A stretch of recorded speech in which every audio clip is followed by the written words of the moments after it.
Check. Wagwan. What's the deal? Deck 1, Deck 2. We're back in the cut.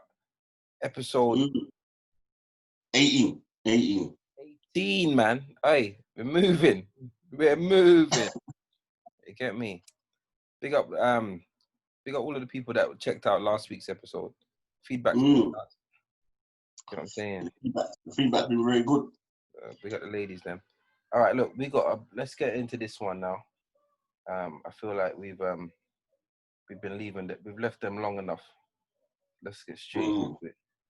So you say, how you been though, bro? You all right, you know?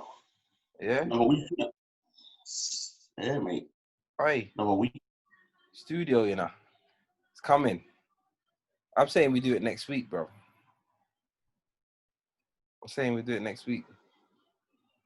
Bro, you're freezing, bro. What is this? What is this? You're freezing, bro. Is it? Yeah, well, you're back now. But yeah, we saying studio next week. Yeah. Yeah, all right. It's on it. Yeah, I'm ready for it, man. I'm gonna get some merch made. Bam! Studio time. Yeah, you meant to send me the logo about 9 weeks ago. Yeah, I'm gonna do it as soon as I come off this. But hear this though, yeah. I got a couple special shows lined up, you know. I've been trying to make some links with some special people. So, hopefully all goes to plan. Deck 1, Deck 2 will have a few specials coming up, you know what I mean? So yeah, all good, man. Yeah, man. And big up all of those that are sending feedback, big up all of those that are sharing, subscribing, and linking like up. you. Hey, yeah, man, it's a good look, man. I appreciate it all. Like, we're just here spreading the love and talking about what we enjoy. You get me? Our passion. So it's a good look. All right, I've sent out that code, but you know what it's like when I send out that code. Headache. I'm confident though. Listen to this, yeah? Yeah. On Saturday, my cousin had a little drink up, innit? Yeah. So I DJ'd. I took over the decks. One of my other cousins just got a little controller and laptop and that. Yeah. Man took over. You get me? We say yeah. Was doing a bit of juggling, but listen to this. It's not for me, boy. Why? What happened? What? Well, it's just not, I just don't understand how you don't find that fun, bro.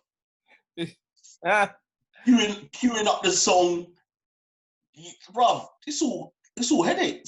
You got to get the next song ready. Yeah, all right. But do you feel like I feel like every time you drop a tune, it releases an endorphin.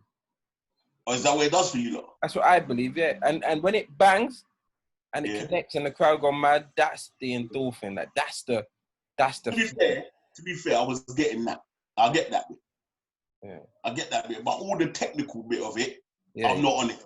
Yeah, but it's like for you to create that feeling, yeah. Then it's like lining it up. It's like scoring a goal, yeah. If you score a tap in, yeah, you can't celebrate like if you score a monster. Before, yeah, the endorphins that it lets off, yeah, you have to line it up. It's like scoring a tap in versus scoring a monster bicycle kick. Yeah. Saying sometimes a goal is a goal, innit? But like there's levels to it. And I think that's what it is when it comes to DJing. But the more you do it, the better you'll feel. All right, we're gonna enter 2 in the building, man. Let's go. Yeah. What? Lizzie up in the background. Them like them perfect lined up shots there. Yeah. 2 absolute legends just stepped into the building. One is connecting his audio. Yeah, boom. Yeah, 2 absolute legends stepped in the building. Here we go. We got Docta Cosmic, looking like a real doctor right now. You know, like PhD. And we got man like Longers in the building. Yo, what's good, fam? Wagwan. Welcome to Deck 1, Deck 2. It's about time. Been telling Fats, let's get these men on for a long time. He's like, nah, wait till we get more established before we draw for the big guns. All right. You're a fool, bro. They you up, man. All right. Yeah, man. So yeah, welcome to the Deck 1, Deck 2 podcast. What's man? I like that background. Let me see that picture. You know what? I got a feeling that's how she really looks, though. You know, I reckon she's got a mad sleeve. I reckon she's got a mad sleeve. But yeah, long as you good, you look like you're having sound issues. Oh, he's on the phone. Oh, I thought he was doing a test. Yeah, I was All right, going to cool. do a test, but it's all good. All right. Straight in with the recording thing. Huh? Straight in. Yeah. Fat's gonna kick it off. We got a couple more people that should be joining us. We usually have like 3 or 4 guests on each show, and we kind of rap about. You guys should have seen it. You should have seen it. I know you like support the thing, but yeah. So we got a couple more coming in, but yeah, we're just gonna just jump straight into it. We tried to do a show based on like a different topic every week, and then we try and get, in our opinion, the best DJs to fit that topic. And so we were having like a little bit of a hip hop argument and like discussing about these versus battles like DMX, Snoop. And then we thought, all right, let's get some of the hip hop, the guys who represent hip hop in our scene and in England. So hence why, you know what I mean, we got some of you guys right here, you know what I mean, heavily supporting the hip hop movement from day dot, and taking it all the way around the world, setting levels, you know what I mean? So it's all good. Yeah, but before we kick off, yeah, introduce yourself to the podcast, let them know who you are, what you do, and yeah, we'll take it from there. All right, myself, Docta Cosmic, DJ, artist manager, brand manager, I guess. Also, just trying to wear as many hats as possible and do the best with those hats. It's my team. Sick. So DJ Longers ain't got as many hats as Docta Cosmic, but I'm working on it.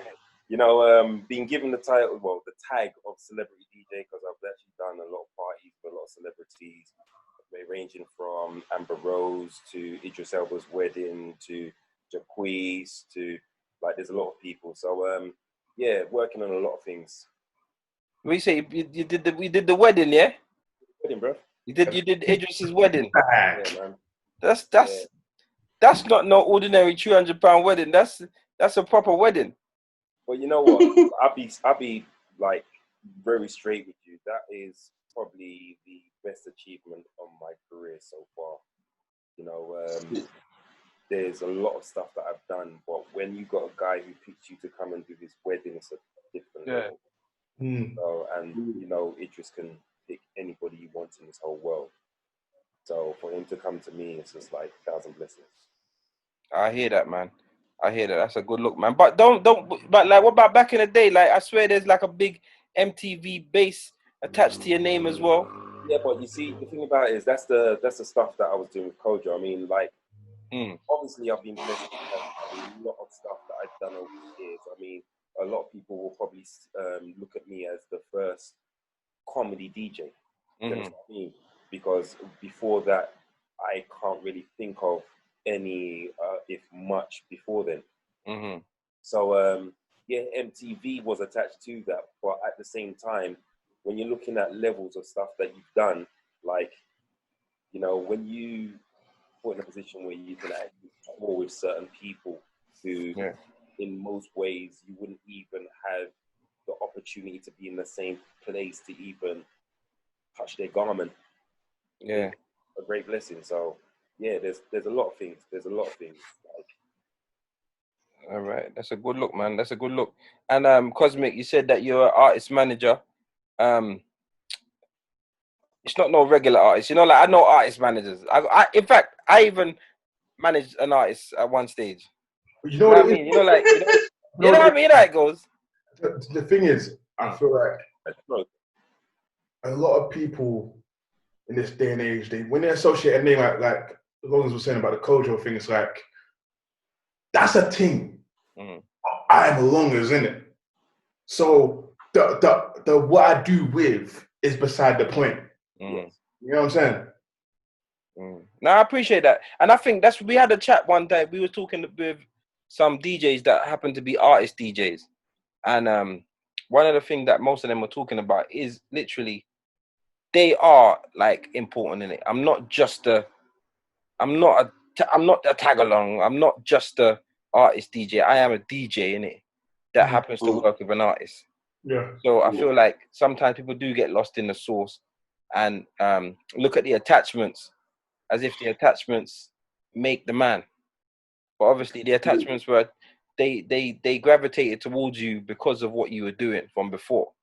You get what I'm saying? You weren't no like anything, and then it just busts you. Your thing was popping. But that's the thing, because there are people that literally just get the cosign because like, oh yeah, it's my brethren, so you're gonna be my guy and you're gonna do it with me. So it's a bit, you know what I'm saying? I guess so, yeah, for real. If you're looking at it from that perspective, there will be some, but that's like everything, innit? There's always exceptions to the rule, and then sometimes you get tarnished with that brush.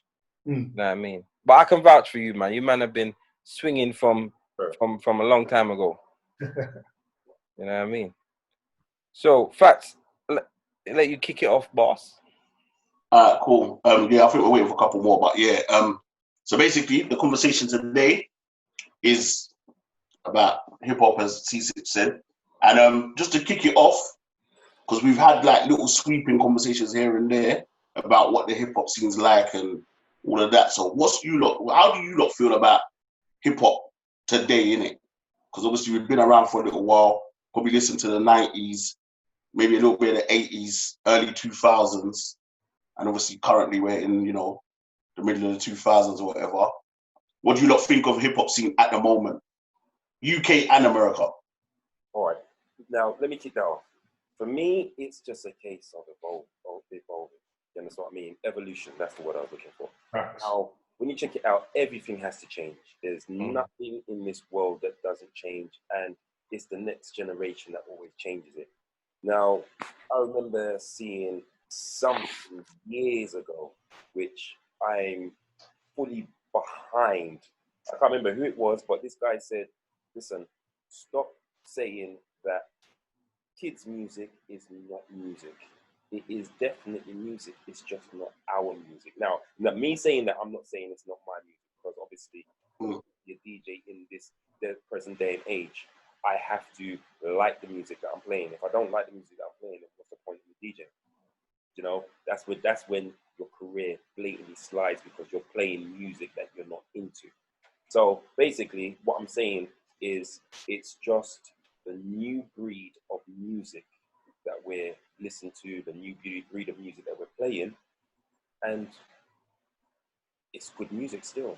Yeah, there is a lot of mumble rap, but not everybody mumble raps. But you have to be able to listen to it and take it for what it is when it's on. You understand what I mean? If that's a banging beat, which most of them are, then that's what sells a song. If it's a banging chorus, which a lot of them are, that's what sells a song. But you have to be able to listen to it and understand that this is big for whatever reason it is. That's the state of the music. Yeah, I believe just to echo what Long is saying, music, especially hip hop, has always been a genre of the youth, innit? And not sure how old Pharaoh is, but 30 plus. So we're not the youth no more. So the way we're gonna look at it is gonna be different. And you have to be able to set that aside and take it in for what it is. Yeah. I'm not around the 18, 19-year-olds, so I don't know their lifestyle. I don't know the kind of things that's going on. Or I'm aware of it, but I can't relate to it in that degree. Yeah. Say, this is not it. But as long as the music makes sense, the productions are quality, the way they're putting music together, the cadences are sick. So I'm with it. Yeah. The other thing is also about development. Now, when you check it out, if we talk about the drill scene now, from where drill started to where it is now, it's changed. Mm. It's changed to a point where our drill scene has affected everybody overseas. So you've got New York drill, you've got Canada drill, you've got drill that's going on in all different sides of Europe. Australia has drill. Yeah. So it's one of those cases where just as long as the music develops right, it will keep. Check it out. Even what's it called? It changed. Grime. Remember, grime was very unstructured music where it at one point sounded like a lot of pots and pans just being hit in somebody's kitchen. Yeah. But then it started to become more musical. So that's the other side of it. It's just how it develops. Yeah. All right, quickly, welcome Pharaoh G. Wagwan, bro. Going on, gents. Apologies for the lateness, man. I didn't read the message properly, man. Don't worry. We know what DJs and WhatsApp groups are like, man. So we'll accept that. Yeah, I agree with you guys. I feel like we get stuck with what we're used to, and because it travels with us, we then look down upon different music. So the music that I grew up with, the 90s and the that's someone that's coming to break down. You know what? I can't even hear you properly. You know, if you can try and. All right, can you hear me? Yeah, it's a bit better. All right. What I was basically saying, that's something that's come from the generation up, being put down on us. Because in reality, when we were listening to certain music, my dad definitely. Yeah. I'm like, bro, what's that? That's not music. What are you dealing with? No, that's not music, man. I don't need that music there. I listen to blah, blah, blah. But then it's like, all of a sudden, when it gets to a certain stage, that's when they start to get into the music themselves. It's an age thing. You're right, because even when like Biggie, Tupac, everyone, their biggest when they were 19, 20 in like their early 20s, when they were making the tunes but because they've grown with us, them tunes have grown with us. We think of them as different, but that's what was the reality at them times. See, it's a coupling of the music and the nostalgia of what the music means to you.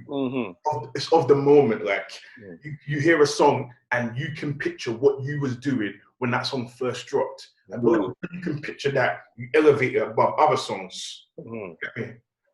Yeah, that's it. So in essence, where we are now in terms of the mumble rap and some of the style and the fashion, that it's literally a reflection of what's popping now.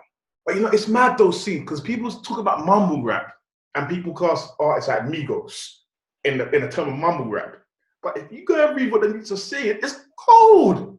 Yeah, but you see, with what you're saying, Migos developed.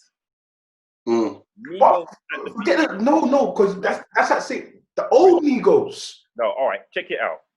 Do you remember Ghetts early in his career? Ghetto. No, yes, Ghetto.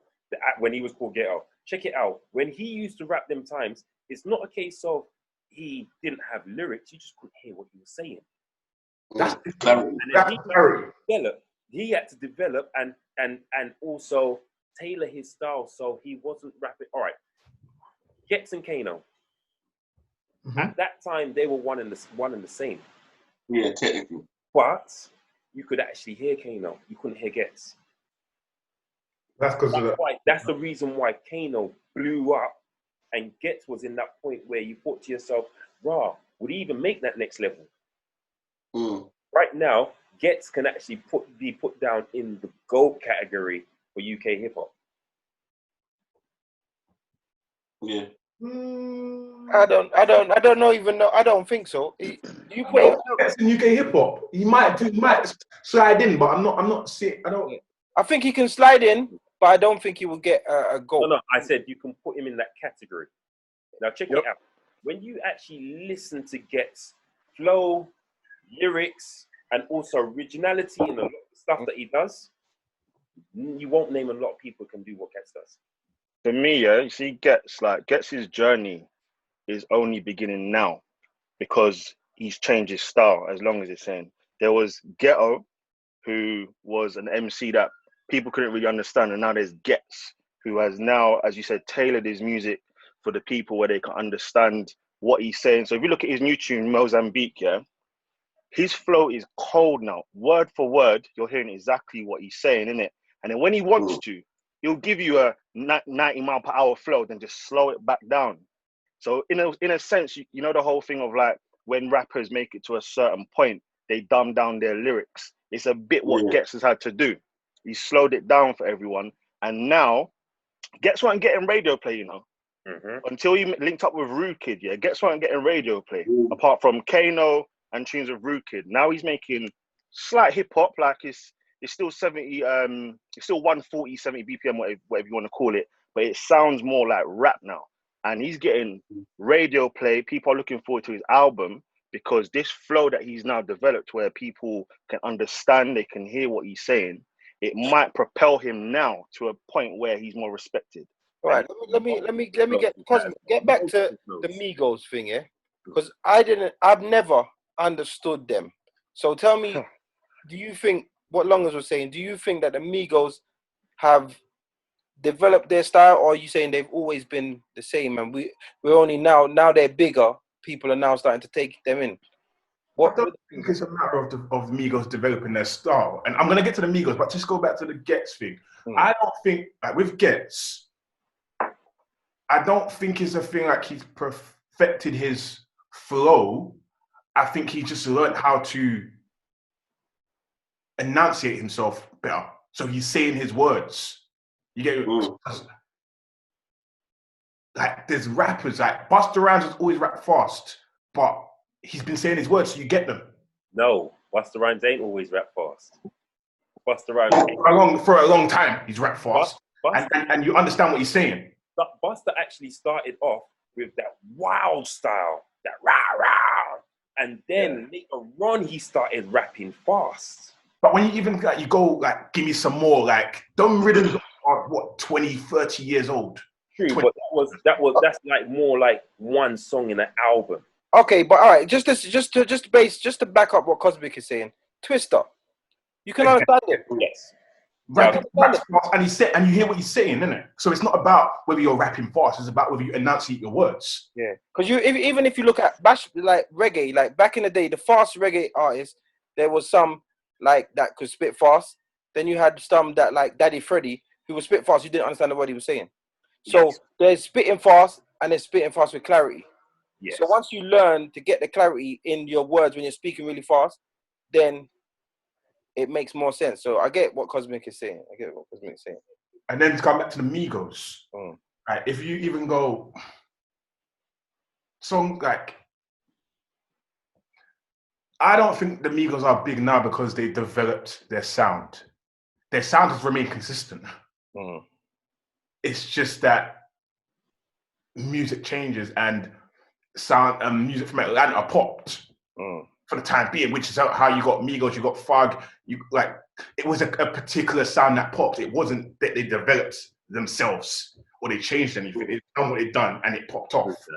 I disagree with that. And sorry? I disagree with that. I definitely disagree with that. I mean, check them out from Versace to you know what, they have a song that's gone out ahead. Just to a more, like say, maybe a 2018 Migos. You know what I mean? You'll hear the fact that when they were rapping at them times, you don't actually hear the diction with what they're saying. Have we got time to play the song? Can we play Versace? Go. Yeah, but YouTube might YouTube will mute it. If you listen to Versace, like you can hear what they're saying.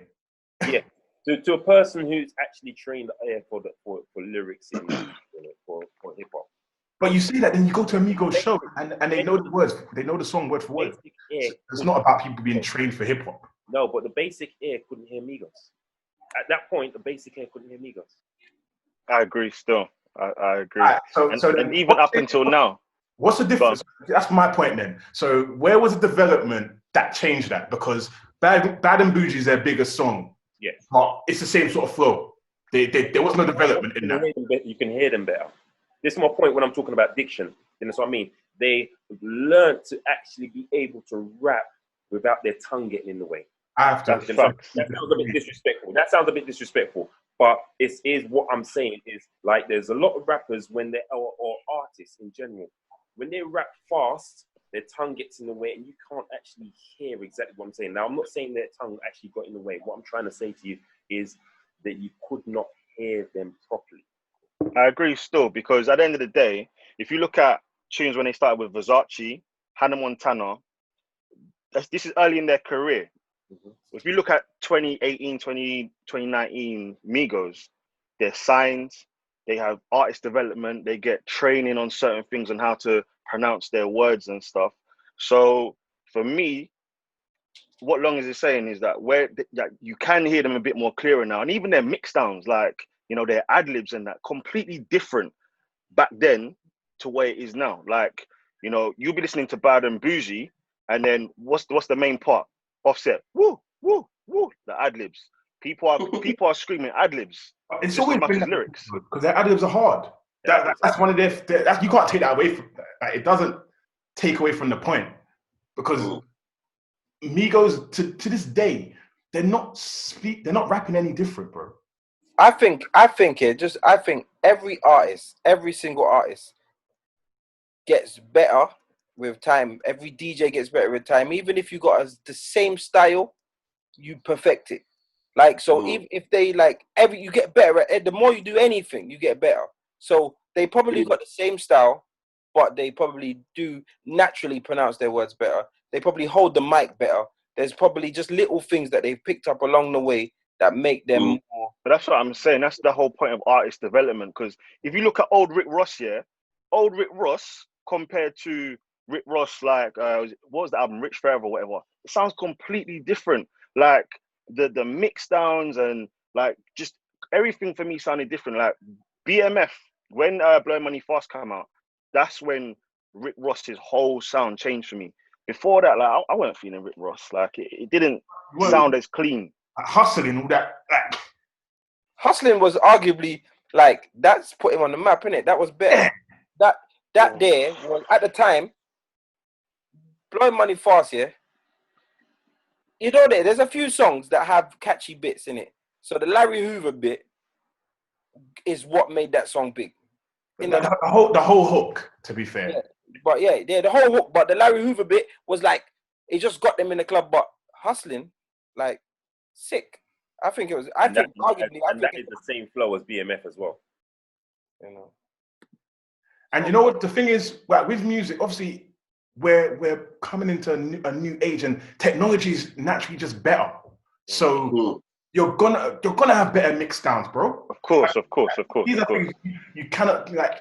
I could do a better mix down in my house than some man could have done in a studio 10 years ago. Yeah. It's just evolution. Yeah.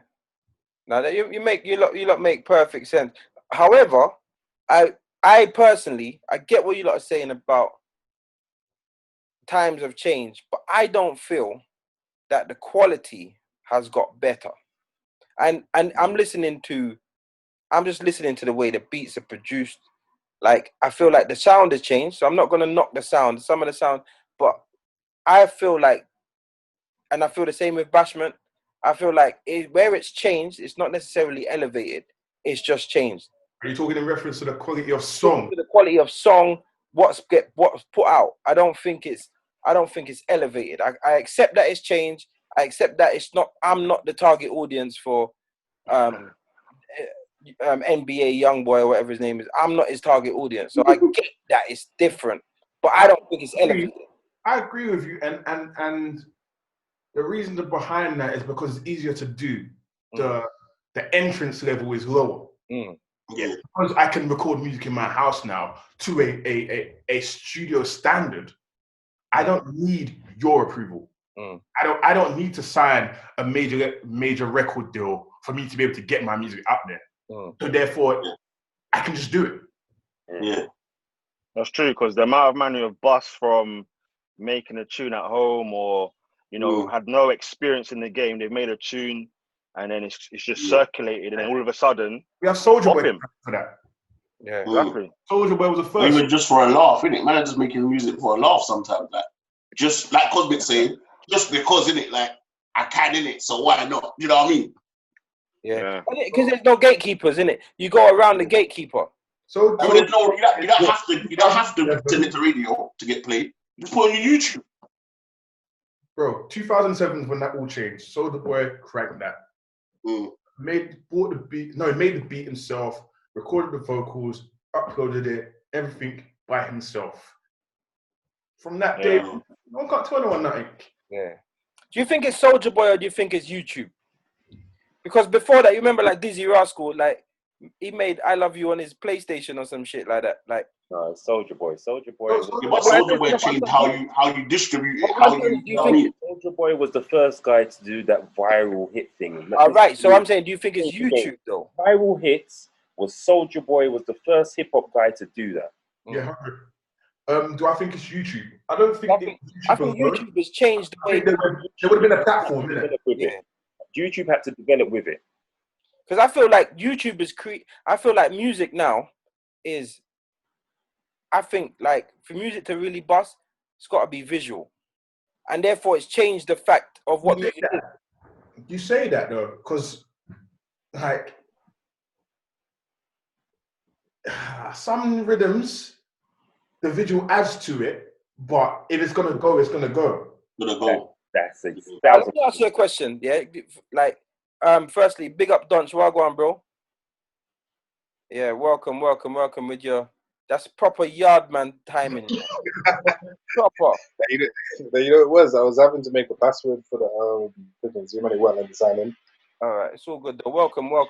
So we've got Donch in the building. I want to ask you guys a question, yeah? Do you think a tune like Bobby Shmurda, yeah, Hot Nigga, would have bust without the meme with the hat throwing? Because I feel like that meme with the little dance bust the tune. Right. Yeah, but that's partly from what Long as he's saying, the viral thing, innit? Yeah, it's a viral moment. Viral moment, bro.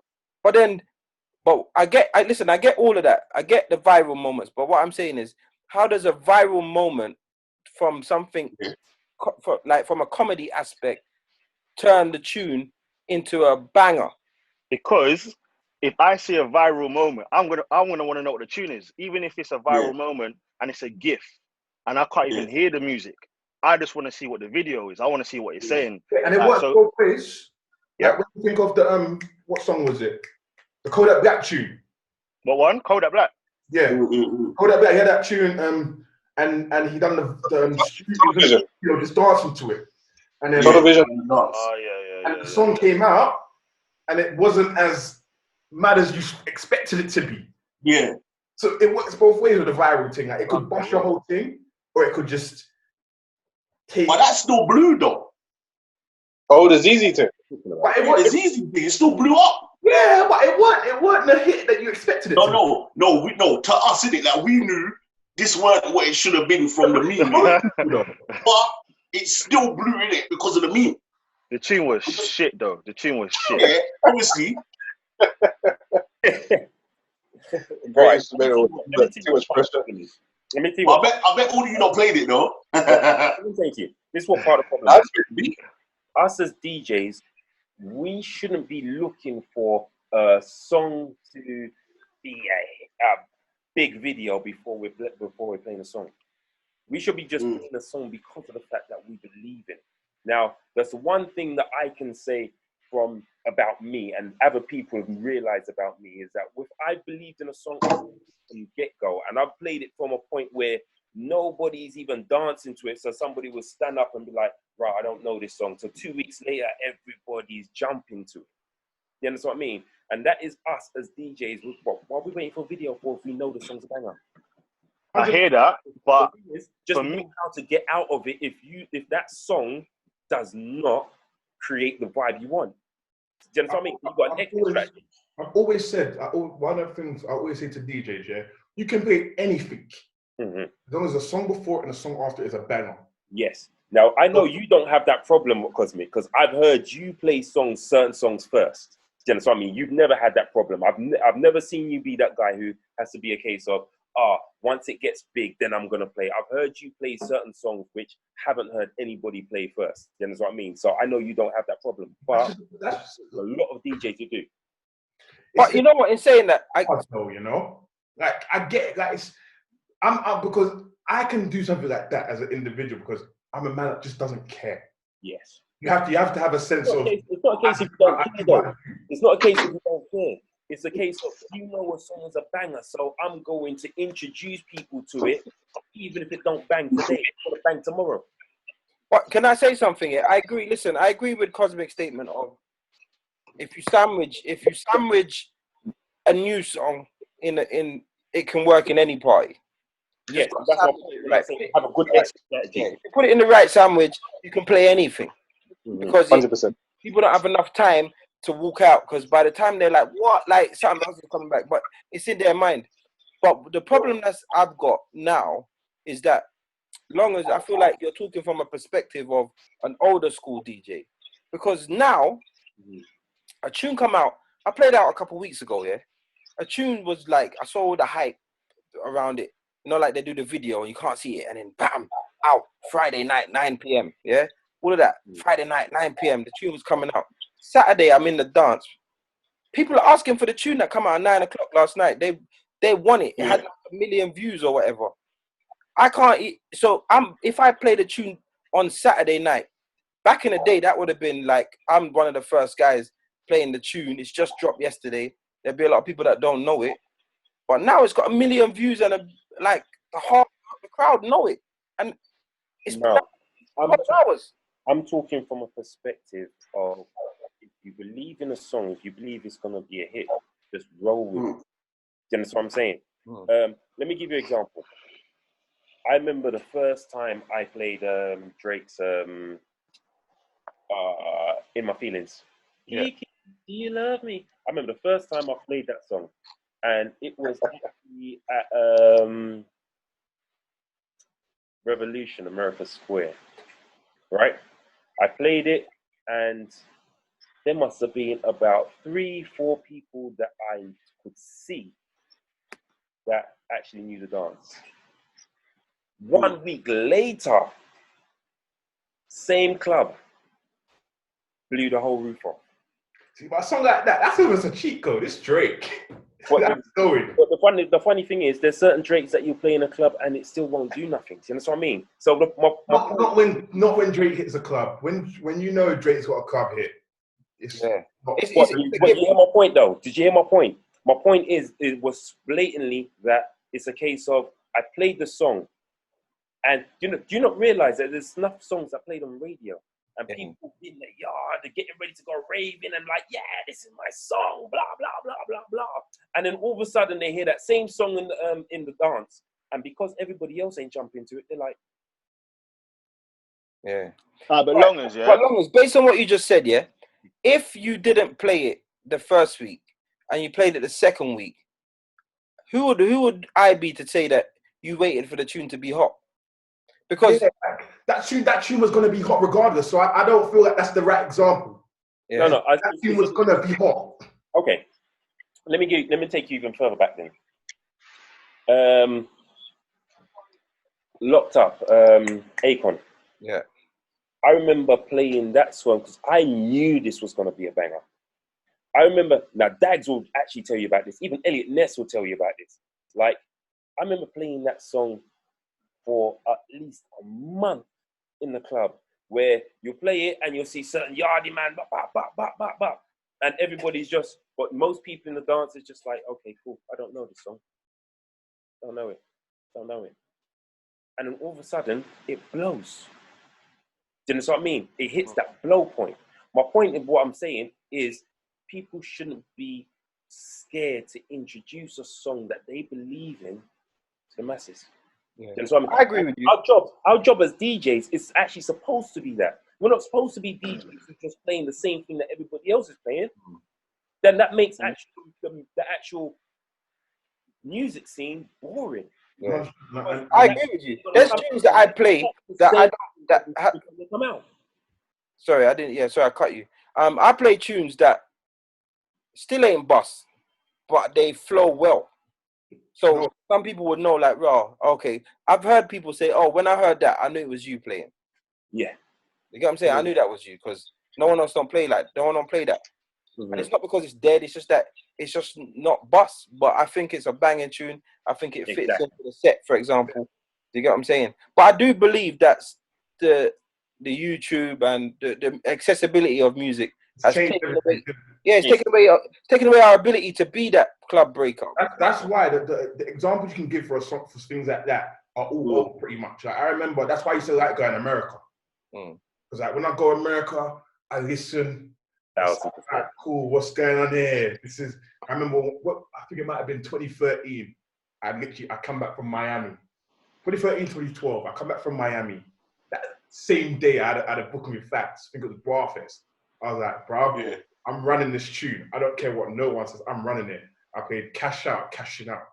But I tell you, I don't care what no one says. I bust that tune in this country. And because nobody was playing it. And then after... What's that? When the Ryan and Red Man in that tune there? Yeah. That was my rhythm. Arts Facts. Like, I'm playing it every time I'm playing it. And you have no choice but to vibe to it because of how I'm vibing to it. But I don't think you can almost do that in this day and age because it's so... There's a disconnect. Like, there's a disconnect. Artists almost no longer feed the music to the DJ. Yeah, DJs don't even get shit. You get the song the same time the audience get it. When they send you music now, they send you the YouTube link as well. That means they gave it to everyone else. Yeah, they gave it to everyone else first. And then when you check my artist, I might get my artist song, like, because I was in the studio there with them, like, so I've got that, and they're like, right, cuz run this, let me know how it goes, just play it. But aside from that, it belongs, that traveling thing you're talking about, Cosmic. That traveling thing you're talking about is the one. Do you understand what I mean? I remember, I think it was around about it wasn't 2010. I can't remember what year, but I was in Miami.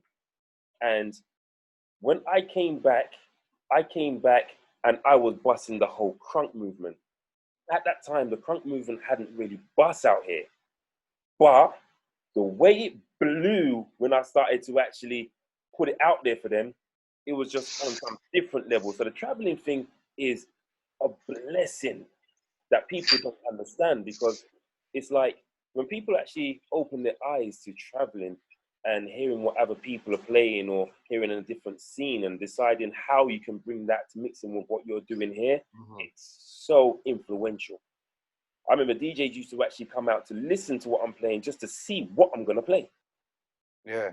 But the thing is, when was that? Because times are different. Like, you can stream on demand now. Like, you can just pick up your phone, you can go into Spotify, you can hear any tune you want to hear. You don't have to go to a club no more to hear what a certain DJ is going to play now. You're missing something, and then you don't get that experience until you travel, because there's still certain songs out here that didn't bust. I can give you the biggest example is this Swag Surf. You know what I mean? Oh yeah. Biggest song across one of the biggest songs across America. But when you play, you can't go Cancun and not play that song. How did that not connect? It does nothing here. Yeah, but the thing is, I do feel like some tunes are locked into places. Some tunes they're not gonna bust other places. Like, for example, when I was coming up and started learning about No Limit and stuff, way back in the day. Like, I used to think, wow, how are these men so rich? Like I'm just hearing about them. But they got their, like, everyone where they're from, but it just doesn't travel. But that's like, look at some of our top UK artists, like Sick. They just don't connect in other places.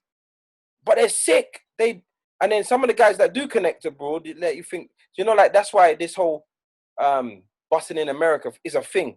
Because some do and some just don't connect.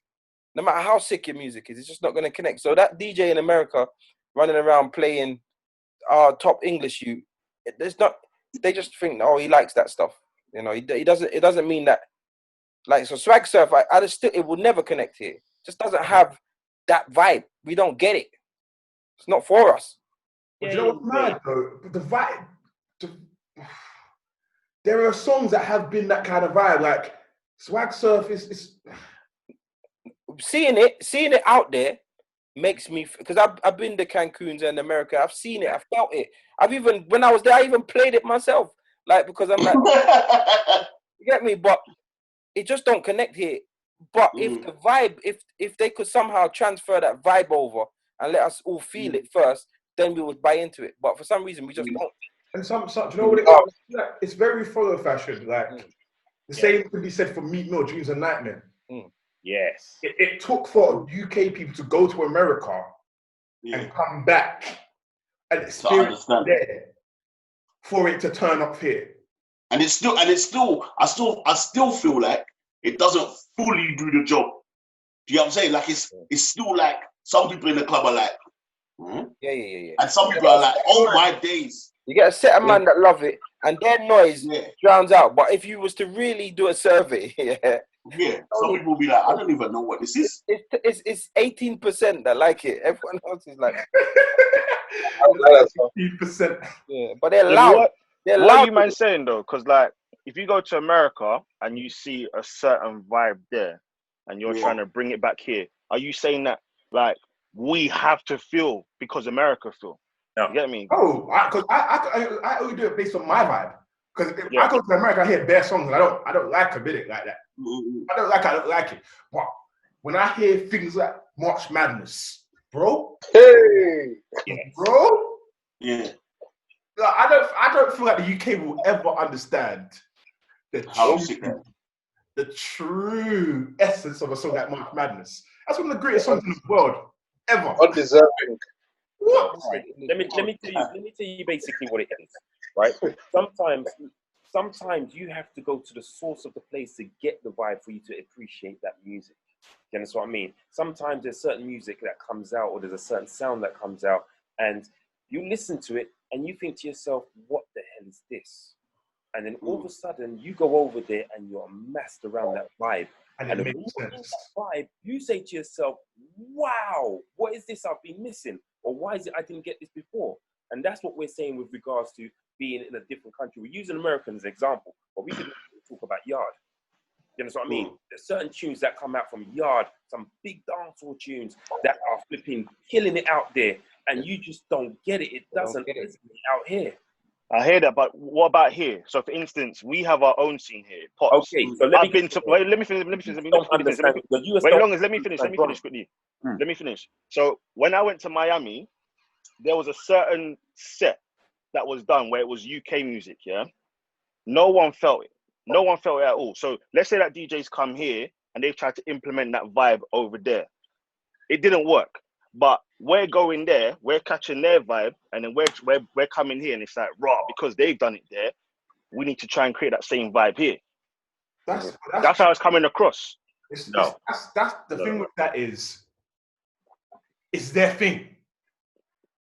Like hip hop is their thing, innit? So they're the the founders, isn't it? Yeah, like we're borrowing some of it. The stuff from here that's gonna cross over there is the stuff that's tailored to them. I don't know why. Bro, they were playing Ed Sheeran. Exactly. And that's, I don't know where you in Miami. Yeah, right? In Miami. They're playing Ed Sheeran, right? They played the Ed Sheeran tune in Miami. Miami. Understand though, right? Say that again? Understand why they're playing Ed Sheeran though, right? Because he's famous. Yeah, of course. Yeah. Now remember, there's certain times if you don't understand a sound or you're not into a sound, like I said, if you're not amassed around it, you won't get it. Yeah, now, the US have never really cared about our sound up until recently. So in that aspect, our music weren't gonna bust out there because they didn't really care about it. Now it's being used as a point of influence. It's a whole different ballgame. Again, it's down to the fact that things are so accessible.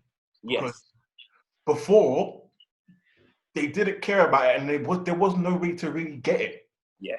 But now you have these American artists are coming over and traveling back with the sound, and like, bro. But the maddest thing about it is, if you go to America, they don't know Drill's a UK thing, you know. No. Like the Pop Smoke thing, that's our thing. But they call it New York drill, bro. Yeah, of course. They don't know it's our thing. And the thing is, half of them don't even know that 808 Mellow Beats is even English. 100%. You know what? The fact that they call it New York drill should be a case of them realizing it's not our music. As in, it's not theirs. But why? Isn't like drill from Chicago? Drill Yes, is same drill. So what I'm saying is, I understand the Pop Smoke style is very much the British style, but the British style. Yeah, okay, but I'm gonna say very much because when he speaks, he's not a British, so very much, yes.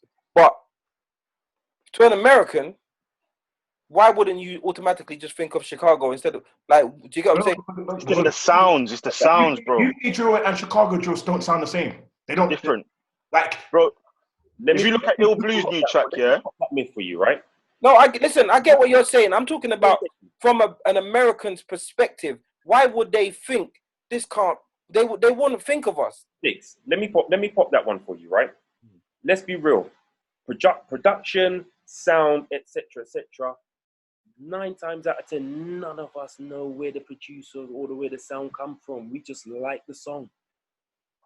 It's as simple as that. You know, we don't know where that sound has come from. All we know is that when that sound has bust, we're like, yeah, this is heavy, it's different, blah, blah, blah, blah, blah. But none of us know where it's come from. Do you understand what I mean? That's with certain tunes still, because, you know, I disagree with that. Stargate. I slightly disagree as well. Stargate's from Sweden. But Stargate's... Yeah, but I disagree because a lot of music, when you're from England, I believe, or a lot of us, I think a lot of the time, well, like us in music, I think we do a little bit of research. Like, right, where's that from, innit? Like, where did that come from? Because there's certain songs. Okay, so listen to this, Lola. Let me give you the example. Let me give you the example quickly. Okay, the other day, I had a discussion on Twitter about The Cure and the Cause. A lot of people believed that was a UK song. Yeah, but a lot of people were saying, "What? That's from America. What are you talking about? It's not even English, let alone UK funky house. It's not even English." So I believe that a lot of people do, well, not a lot, but Fats this thing is done now.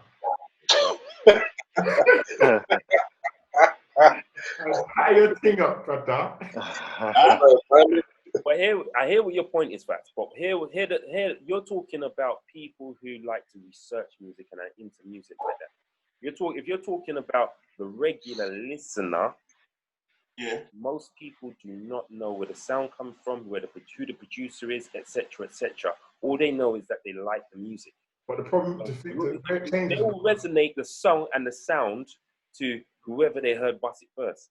Now, drill in its entirety didn't bust like that until Pop Smoke actually put his stuff out there, and that's why people resonate. It will be in New York drill or US drill, like the sound is from the US. What do you mean drill what? Drill hair or drill there? I'm talking about people in general. In the world, you mean, or hair? It has to be America, bro. UK sound, people in general, I'm talking about worldwide, the population. People didn't resonate drill, as in UK drill, that sound worldwide with us, because it didn't pop like that worldwide. From us, true. Only when Pop Smoke actually came out and put his stamp on it, that people were like, "Raw, this is different." Now, because he is the actual carrier, people associate it with NY. They're gonna associate it with where they heard the sound first, and that's what about Man's Not Hot? Say that again.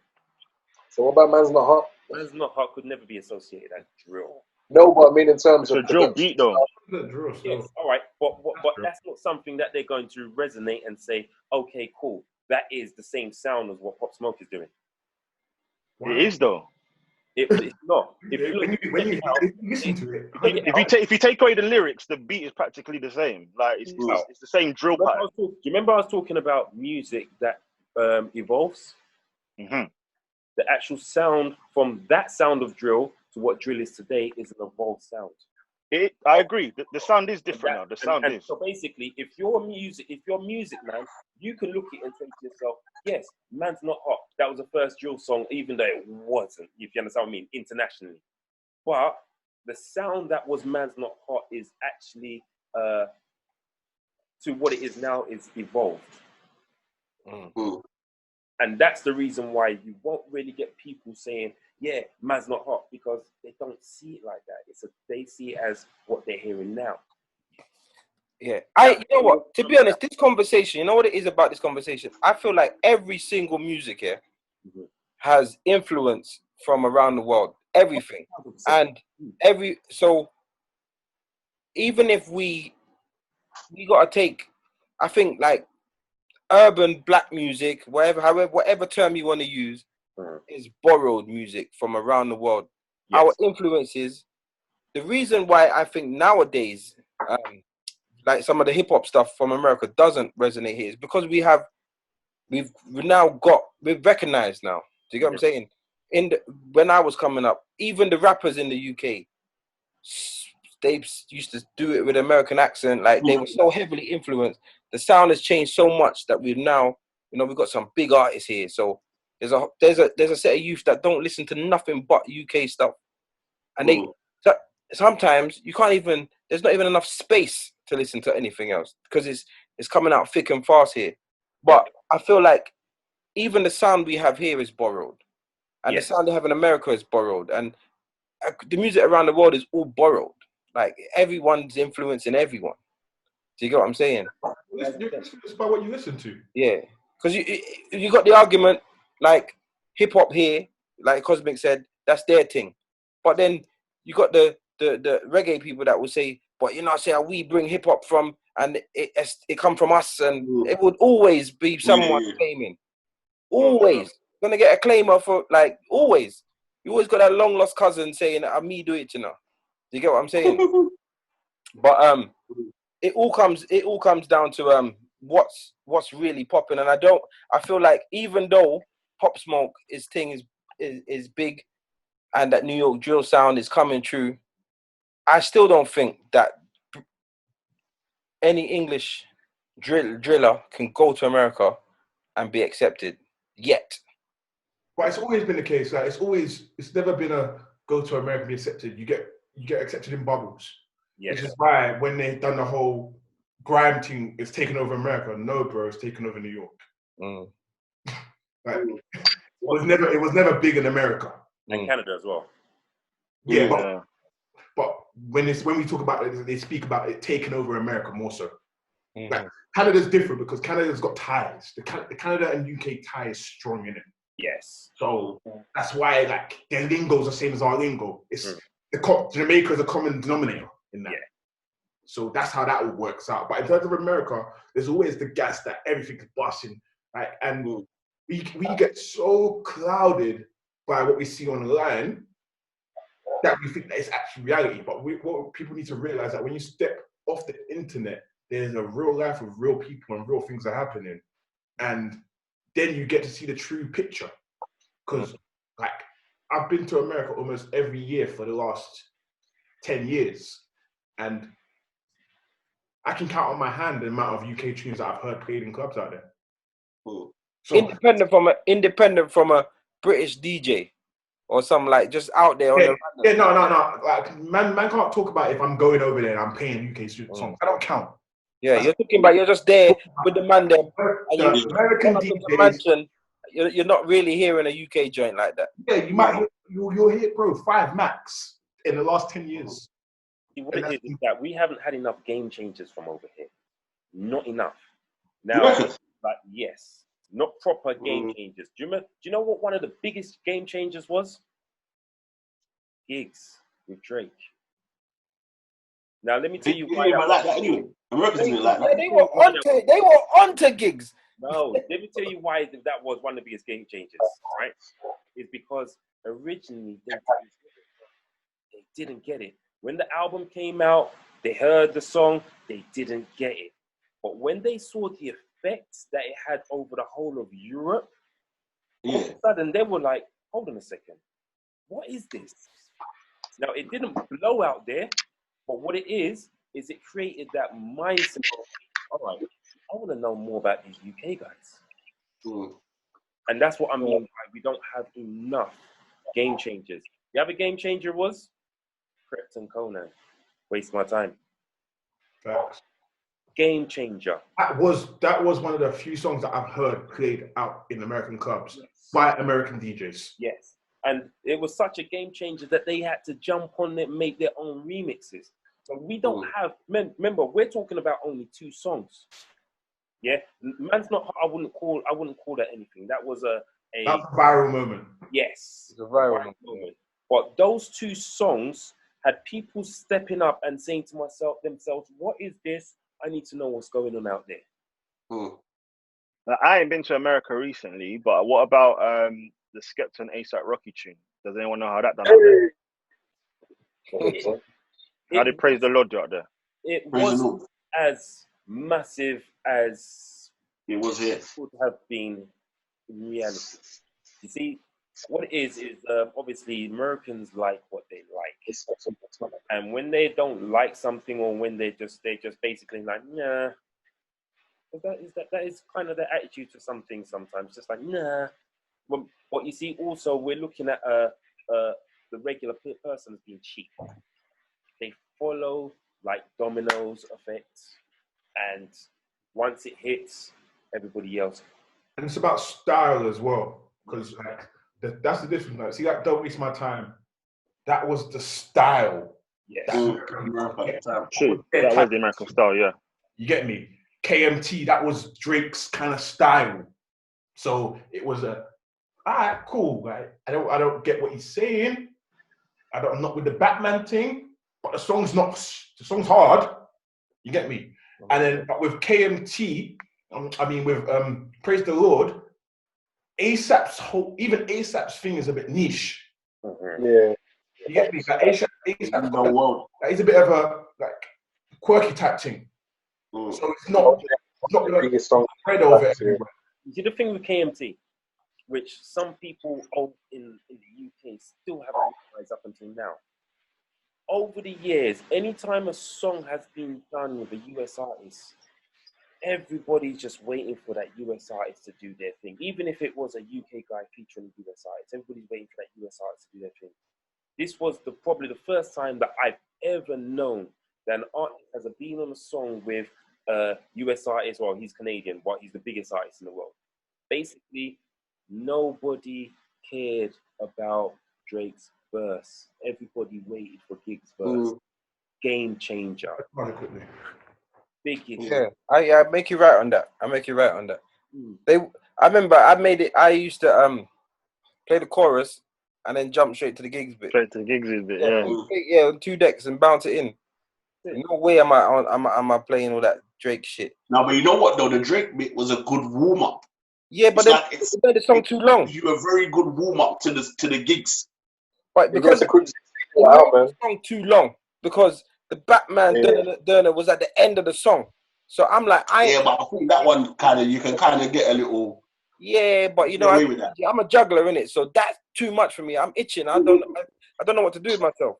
You know, play that tune and go to the bar. Like I can't take it. The other side of it is Americans don't mosh pit. So like when they see a mosh pit for the first time in the beginning, they're looking at it like, what the hell is this? They think it might be a fight or a war. But then once they realize what it is, they want to be a part of it. I think we should stop chasing the bloody Americans, man. I You see, think we don't as much now. I don't think we do as much, but I do think that ultimately it's everybody's. It's like everybody's ultimate. They're happy not to do it, but they want to do it. Do you get what I'm saying? I think like it's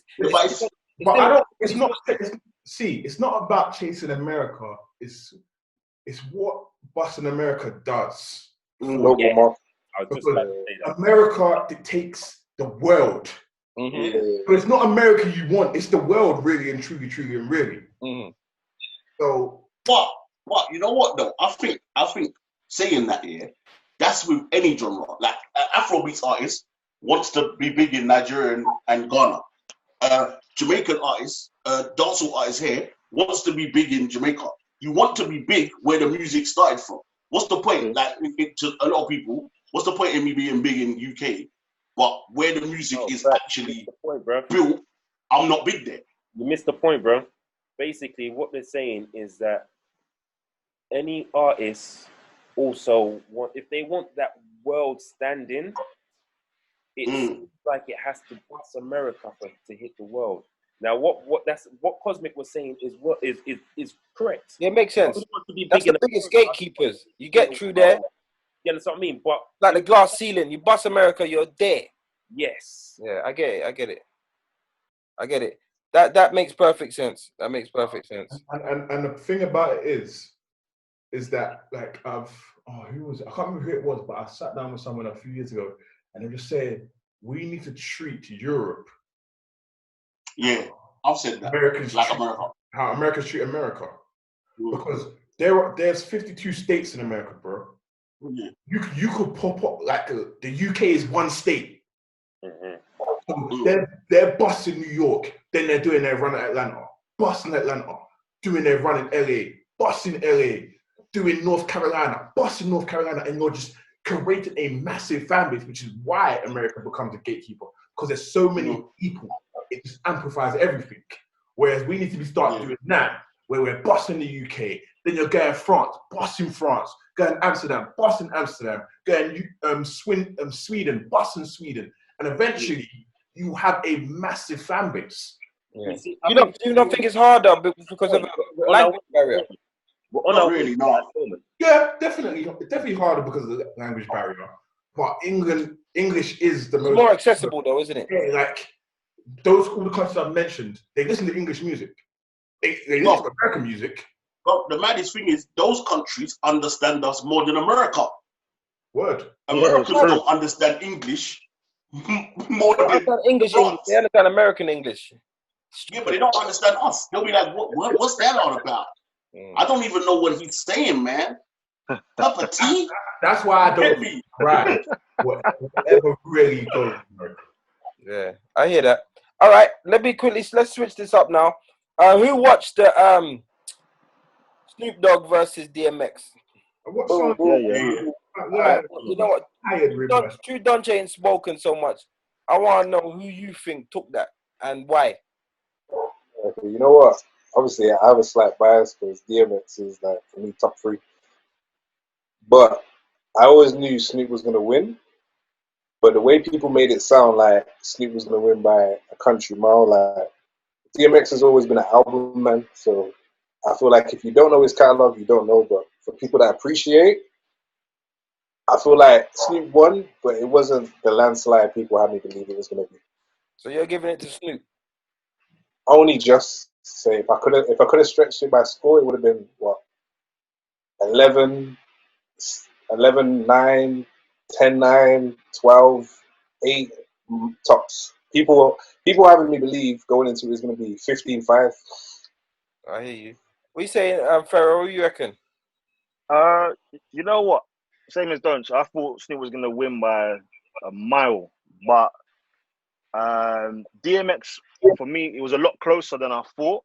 But the problem for me with DMX was his ability to perform his tunes is what kind of made him slack a little bit for me. So if he had the energy that Snoop had, like, you know, Snoop was dancing around or whatever, like obviously DMX was putting a bit of weight, he wasn't as agile, he just wasn't the same for me. Like it just, I don't know, if it was a different DMX, let's say a younger DMX, anyone could call it something else for me. But DMX lost as well.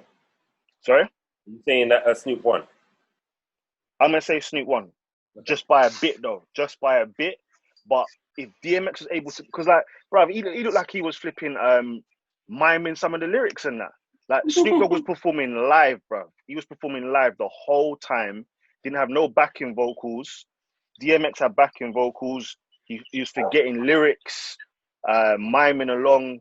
If his performance was better, then for me there'll be more of an argument. But for me, there's no argument. Snoop won. No, like I'm asking the question because I never watched the whole thing, so that's why I'm asking the question. So I'm on the fence with that one. All right. I don't want to. If we're talking about song, I don't want to hear stuff about performance. I can't lie to you. Yeah. That's not. But bro, they're performing their tunes. That's the thing. Versus has gone from playing your tunes to performing your tunes. There's a big difference with verses now. It's not song for song. People are performing. I hear you. I think all the factors come into play. I feel like as a single artist, Snoop Dogg takes the lead by a long shot, but DMX, I think, past like the first 4 or 5 albums, he weren't really in the current anymore, whereas Snoop Dogg's had a long, fruitful career. I'm giving it to DMX. I'm giving it to DMX. I'm not saying that he was in the same space that he has been in the past. He definitely wasn't at his most fit. But if you know, like, what he's been through, for him to be there. No, that's not a factor, bro. No, let me finish. Factor story you give him, brother. Let me finish. If you know what he's been through, you know that he was never gonna be A1. The violins, rude boy. I knew he was gonna be A1. So, but I'm saying honestly, I think his charisma still came through. So he didn't have the same performance, but he had jokes. He had the energy. He still had that street thing. Like, I could still see, like, bro, for an OG, he's all right. You know one thing. Hold on. So I give it to him. I think ultimately it still comes down to the tunes. Don't let you said that verses has changed. Don't let Bounty Killer and Beanie Man change the essence of what it is. That's what's happened, unfortunately. It's about the songs, because at the end that's of the what's day, happened, though. That's what's happened. Listen, it doesn't matter, because at the end of the day, it does. Bro, let me finish, man. At the end of the day, it's about the tune selection. Because when you're sitting down and you're picking your winner, you have to say, he played A, he played B. That is how you pick the winner. It isn't, if you didn't watch it and you didn't listen to, you see Snoop dancing, that's not how you pick the winner. You pick it by the songs. So, true, but it's changed though. It's gone from screen to screen. It's like, it used to be split screen. You know what I'm saying? It's not that no more. But that's only because of COVID regulations. That's the only reason. It's only because. But would you say versus is better now or as split screen? I think versus are picking better battles now. So I don't think versus is better. The concept. No, I don't want to see no fucking concert. Yeah. No, I'm saying concept. Concept. Yeah, but I'm not here for the concert thing. Like, Brad, play your songs, innit? I want to hear songs go up against each other. I'm not here for a stage show. I feel like when you bring in the Jamaicans and that makes sense because that's what they do. The Jamaican culture is based on stage shows. That's it. That's how they clash. So the Jamaican style is different. But we're just talking about game changers, right? We're just talking about game changers. And that's what they did. But basically, after the Bounty Killer and Beanie Man, everything was like, you didn't even have to say it. You're just waiting for somebody to try to recreate what Bounty and Beanie just done, because the vibes was crazy. So that was the game changer right there. Everybody's team, man.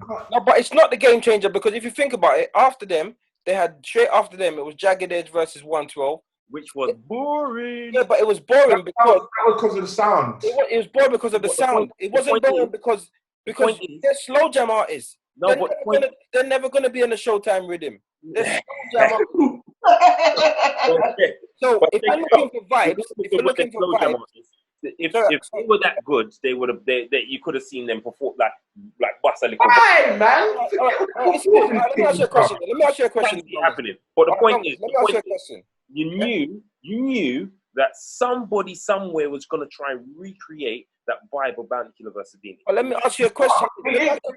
Yeah.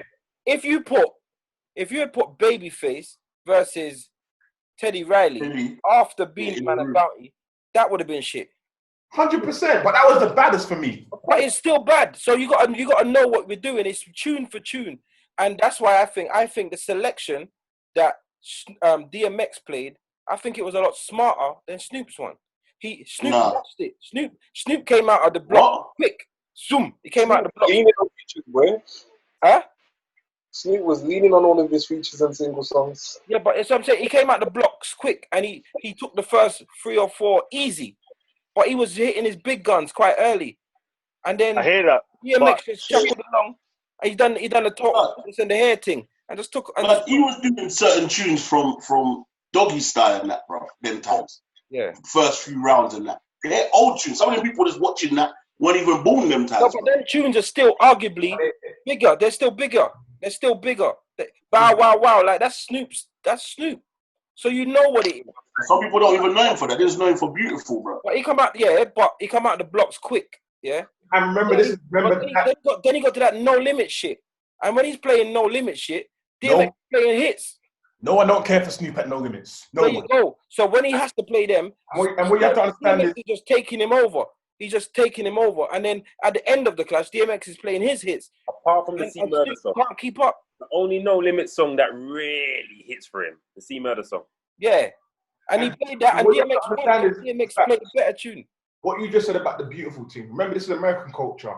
They're in tune. They're in tune with their culture a lot more than we are, innit? So the young people in America know Snoop's old hits.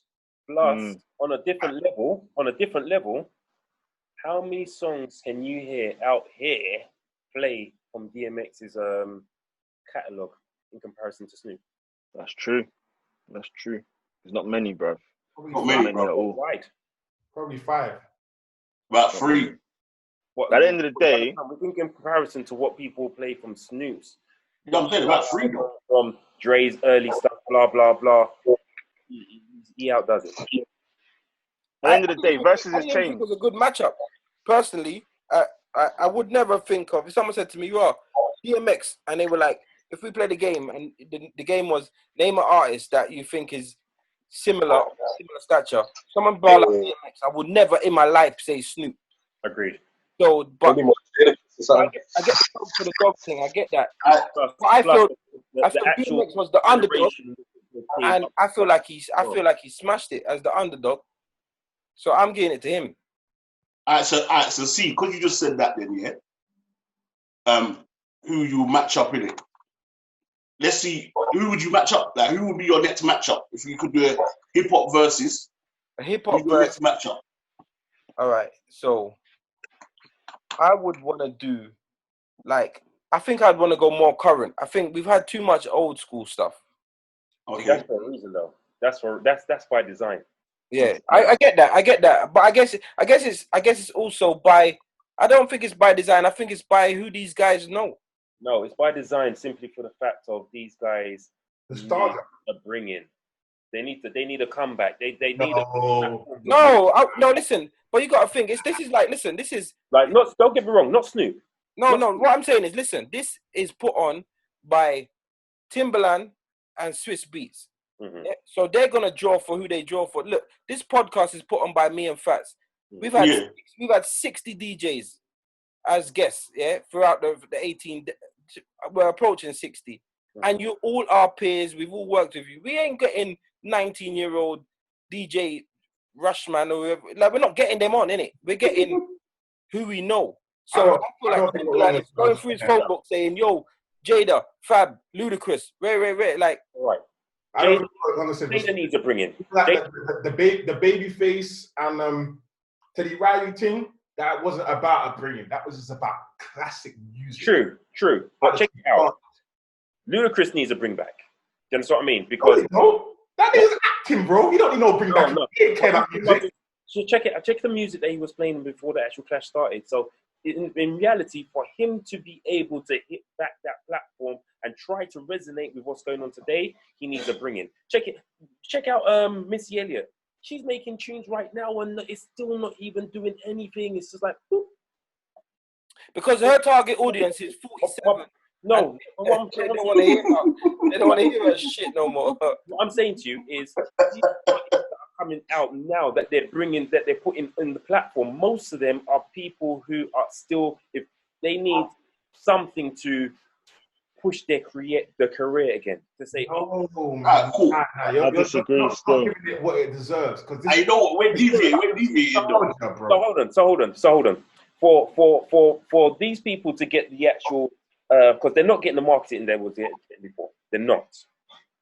You understand what I mean? So for them to be marketed worldwide, they're smart about this. This is not something that they just for. Let me just put these people. They're smart about it. So for these to get their marketing, it needs to wake people up again. So this is you got a point. I feel like this is too much of a conspiracy theory. Like these clashes that have been happening have been about artists that have mad catalogs. Yes. First and foremost. Mm-hmm. Because there are bare old people that need marketing, bro. They're not calling for them. You need to have the music. They have to. It has to be the old people. Bro, it's music that people want to hear. First and foremost, it's about feeding the people that want to listen. Okay. You know, I'm surprised what them lot ain't even done yet, which would have made the most sense for me. Pharrell and Timbaland. Did they do a Pharaoh one though? Did they do a Pharaoh one? No, I swear they done that. There's no Pharaoh. There's no Pharaoh one. Who the Timbaland clash? Swiss Beats. Swiss Beats. Yeah, Okay. That was the beginning. that's them, man. Everyone knows Timbaland's better than Swiss, man. I think certain people just don't want to do it. Yeah, so, for instance, Dr. Dre don't want to do it. Don't have the time. You understand? What? It's the reason why you haven't seen certain people on there yet. You know, I mean, you know what? People have been calling for it, which will be a great clash. But for some reason, I don't think it's going to happen. Which was Diddy versus Jermaine Dupri. Yeah. Sure. But you know what it is? You know what it is? Let me tell you something. There's a big thing as well. Like, it's not. You see the clash thing, yeah? You have to accept to yourself, you know what? I could lose this. Yes. A lot of these guys have got like Diddy's ego. I don't think Diddy is going. Diddy can't lose. Mm-hmm. Like that will crush him. That will crush him. If Diddy loses, it will crush him because to him, take that. He's the guy, innit? Like you can't just get anybody to play. In them, you know. Huh? Some people ain't got it in them. Like, No, that's what I'm saying. Some people ain't got it. Some people can't take it. Because it's the person you expect to win a clash can lose based on their selection alone. What I'm Yeah, saying. but the thing is, from the beginning, versus at the beginning was having winners and losers. Now it just seems to be a performance thing. So there's no winners and losers at the moment. There's winners and losers. I tell you what, 100% after every single clash, there are 1,000 articles on who's the winner and who's the loser. They know what they're doing. But they're all different. They're all different, though. They're all different. They're not all the same. They know what they're doing it for. I hear what you're saying, though, bro. Basically, what he's saying is that at the end of the clash, Versus doesn't announce who did they announce. So which one did they announce the winner? I don't know. I just hear what he's saying. I can't remember. No, Pharaoh. Which Versus did they ever announce a winner? None of them.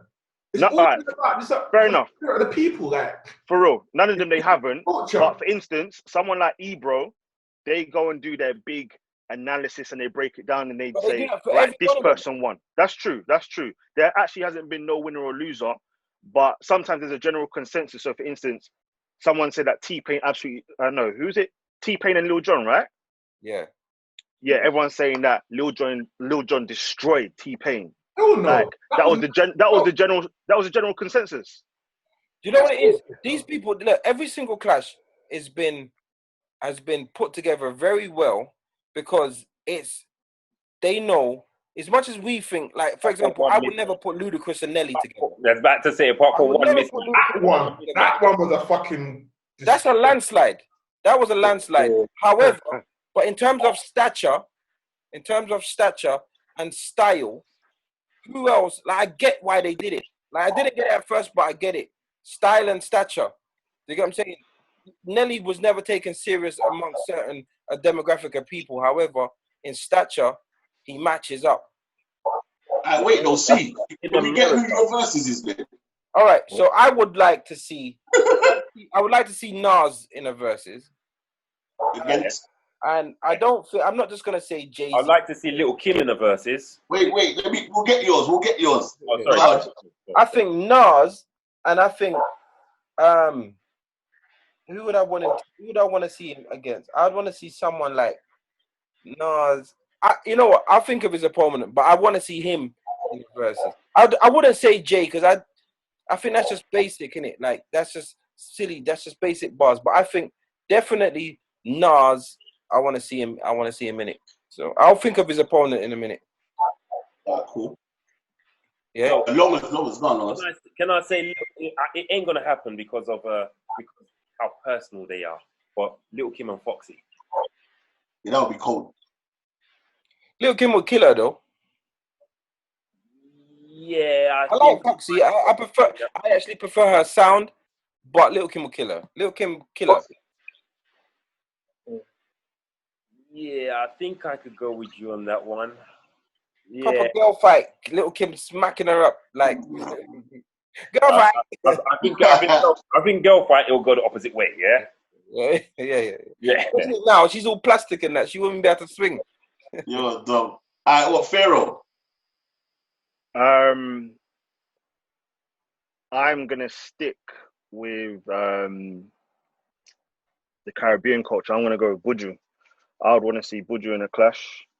For me, the Bounty Killer thing was the Bounty Killer and Beanie Man thing. It just changed the whole verses for me. And obviously, being Caribbean and watching Sting growing up and stuff, the way it was for me, it was just I felt it a lot more. Like I enjoyed Babyface and Teddy Riley. Nice sing along thing, but the Bounty Killer and Beanie Man thing for me was just authentic. Like I felt that properly. Who you drawing for against Buju? That's hard. I don't know. That's hard. But I know it's hard. But for me, that's who I would want to see. No, I'm trying to find an opponent for Buju would be hard. It's got to be Sizzler. Someone got to be like how about K-Putin kind of style. Yes, exactly. I just mentioned him. But then, yeah, one of them. That's probably. At the end of the day, if you look at it, sorry, Donch. If you look at the clashes of Buju, Beanie and Bounty, it's not even tune for tune too much. They're just having fun. They were just going back to back. I understand. There's a big difference between. Listen, out of all the verses, yeah, Beanie and Bounty, they had beef, yeah, lyrical, musical beef from 1990, 1997. Like they've been rivals. So out of everyone, if you know about your music history, that's the biggest dancehall rivalry ever. After that, it's Cartel and Mavado. Bigger than that. It's bigger than that. It's been longer than that. Then the whole alliance and what was it? What was Beanie Man's thing called? Shocking Vibes. They had their thing. It's so deep rooted, but they're friends with it. Do you get what I'm saying now? But so that was always going to be. They sang tunes that they made for each other. Memories was about Bounty Killer. East Indian was about Beanie Man. Like the tunes they perform about each other. Bulletproof Skin is about Beanie Man. Like they've got tunes for each other. Do you get what I'm saying? So that Showtime juggling was just mad because they were like Hypocrite is about Bounty Killer, and the other one is about Beanie Man. Like it's unmatchable. Like you can't even touch it. Like, do you get what I'm saying? So I think it's a little bit unfair to use them as the benchmark because that was written. That's why I won't put Jay-Z versus Nas because that's easy. That's just recreating an old beef. You know? Yeah, but it'd be good though. Of course, the story, it's what you get from the stories. The background stories are always good. Like I would like to see a 50 Cent and Ja Rule. Never gonna happen, but a 50 Cent and Ja Rule in the same room having a versus would be sick, bro. Saying that Ja Rule versus DMX would have been the one because of their voice. Because Ja Rule emulated DMX coming up. Ja Rule got too many girls soon, bro. He ain't got the rhythms for DMX. He can't. You got the rhythms. You know what? The thing is after Ja Rule's first album, that Veni Vecchi Vecchi album, that he kind of became more pop. But the rhythms from that first album, Ja Rule was. Listen, Ja Rule is only known like for his collabs with girls. Like he's got nothing on his own. But they can still spin though. No, but not in a clash though. Who's he gonna clash really? I said, like, song for song, it's not a battle. It's this. No, I mean music versus. That's what. No, you just say musically. Yeah, musically isn't a clash. It's a battle. No, I get that. But what I'm saying is, if you look at it, when Snoop played the tune with him and Nate Dogg, R.I.P. Nate Dogg, DMX could play the tune with him and Aaliyah. So it's almost like we've got similar minds. Like we've got similar tunes that can match. So when he played his West Coast stuff, DMX has got West Coast sound and stuff. When he played his club joints, DMX has got club joints. When it comes to Ja Rule, I just don't think that there's anyone I rate him. I'm not gonna never take him. It's 50 Cent, bro. Bash. What's 50 your Cent. rule gonna play when DMX plays slipping? That's what I'm saying. That's what I'm saying. What's your rule to play when DMX plays slipping? There's nothing for him to play. You ain't got down for that. I got 100 what Cosmic? Nigga, I'm from New York. That's what. That's all he can do. He ain't got nothing. He got nothing. So that wouldn't clap back. That wouldn't be a good clash. He's got to clash against someone that plays that happy-go-lucky. But that's Nelly. He could have gone against Nelly.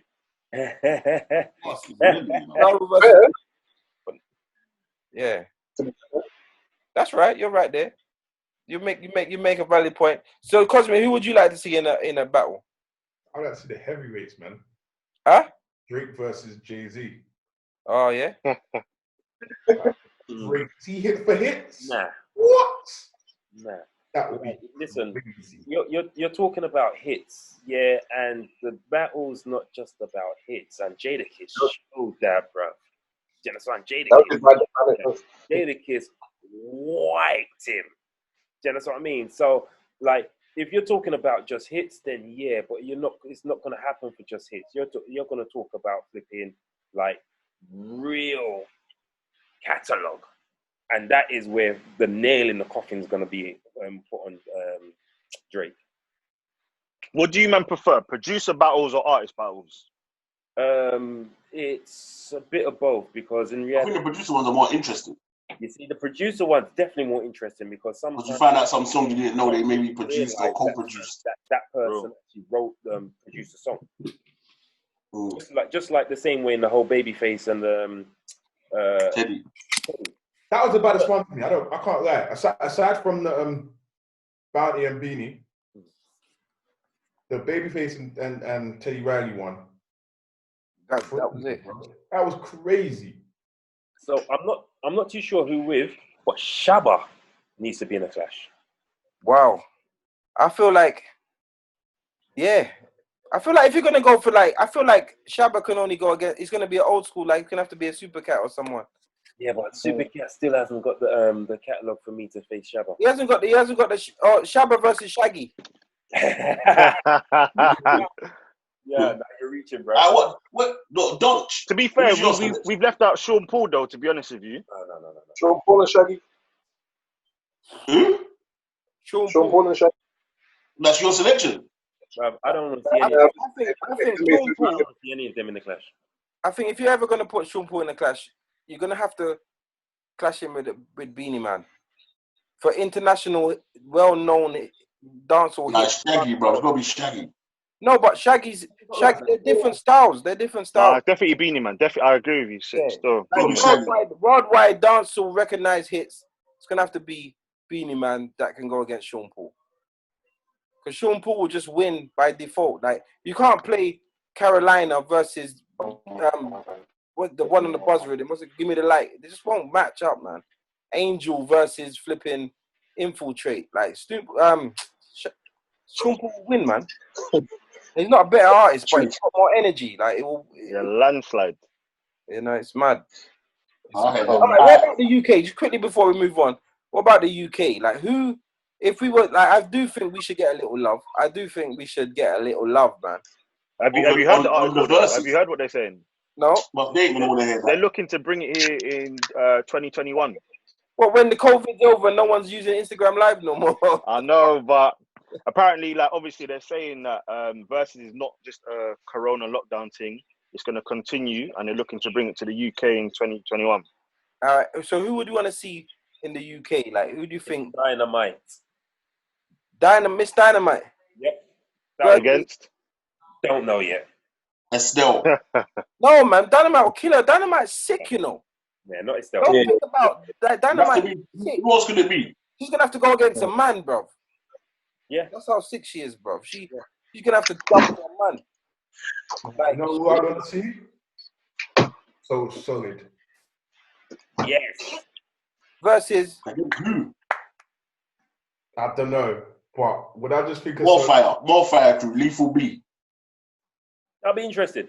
I'll be interested, but So got way too much to offer. Yeah. Way too much, because more. Yeah, but who else has got bangers along those lines? Bro, So but you think you got the actual So Solid tunes, you got the Lisa Mafia tunes, you got the Oxide Neutrino tunes, you got Swiss with Cry. Bro, it's mad. Yeah, but who's really got a catalogue to face them apart from Boy Better Know? It would have to be Even Word. them, they ain't got a catalogue to. Maybe. And then it's different eras, innit? Because like Boy Better Yeah, Know. that don't matter. You just gotta go with it, innit? No, Of course it matters. You wouldn't put Boy Better Know span a Bob lot. Marley versus Chronics. Like, Hmm? I said, the eras, of course they matter. You wouldn't put Bob Marley versus Chronics. Like, no. You see, so like I'm saying, Boy Better Know came out when So Solid had finished. no, but you see, BBK, they actually span a whole lot of eras. That's their advantage. No, but what tunes were out when So Solid tunes were out? Not like, because that, like, basically, if So Solid play a tune, let's just say, like, let's just keep it basic. They play 21 seconds. Mm-hmm. Boy Better Know are gonna play. What can they play? Too Many Man.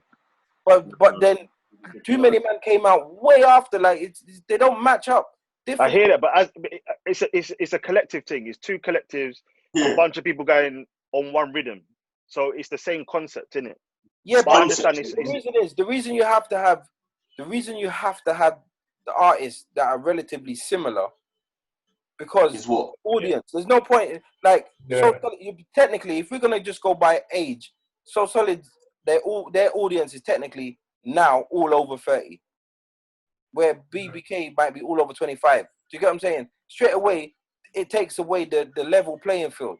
But so everyone else in these verses have been level playing field. Became BBK.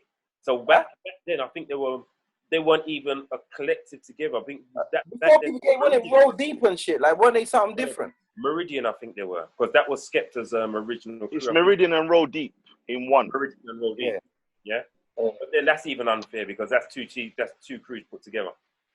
That's perfect. But even though what's it called? Have got how many man in their group? So Solid. They got bare, man. I think So Solid would still win. So Solid, there's a bag of them. But in terms of tangible, credible tunes, they got hits, bro.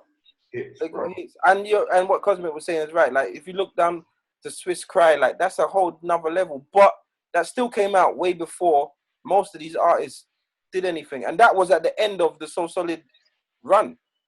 Because before then, Swiss was just a DJ. You get what I'm saying? He never done no spitting. He wasn't spitting. Like he come out afterwards. I think he was probably spitting, but it's just what he was spitting weren't really resonating, so he's kind of stuck in the background. No, he wasn't spitting at all. Huh? No, he wasn't spitting at all. He was just DJing. And then when the whole garage thing finished, that's when he come out with a couple of tunes right at the end.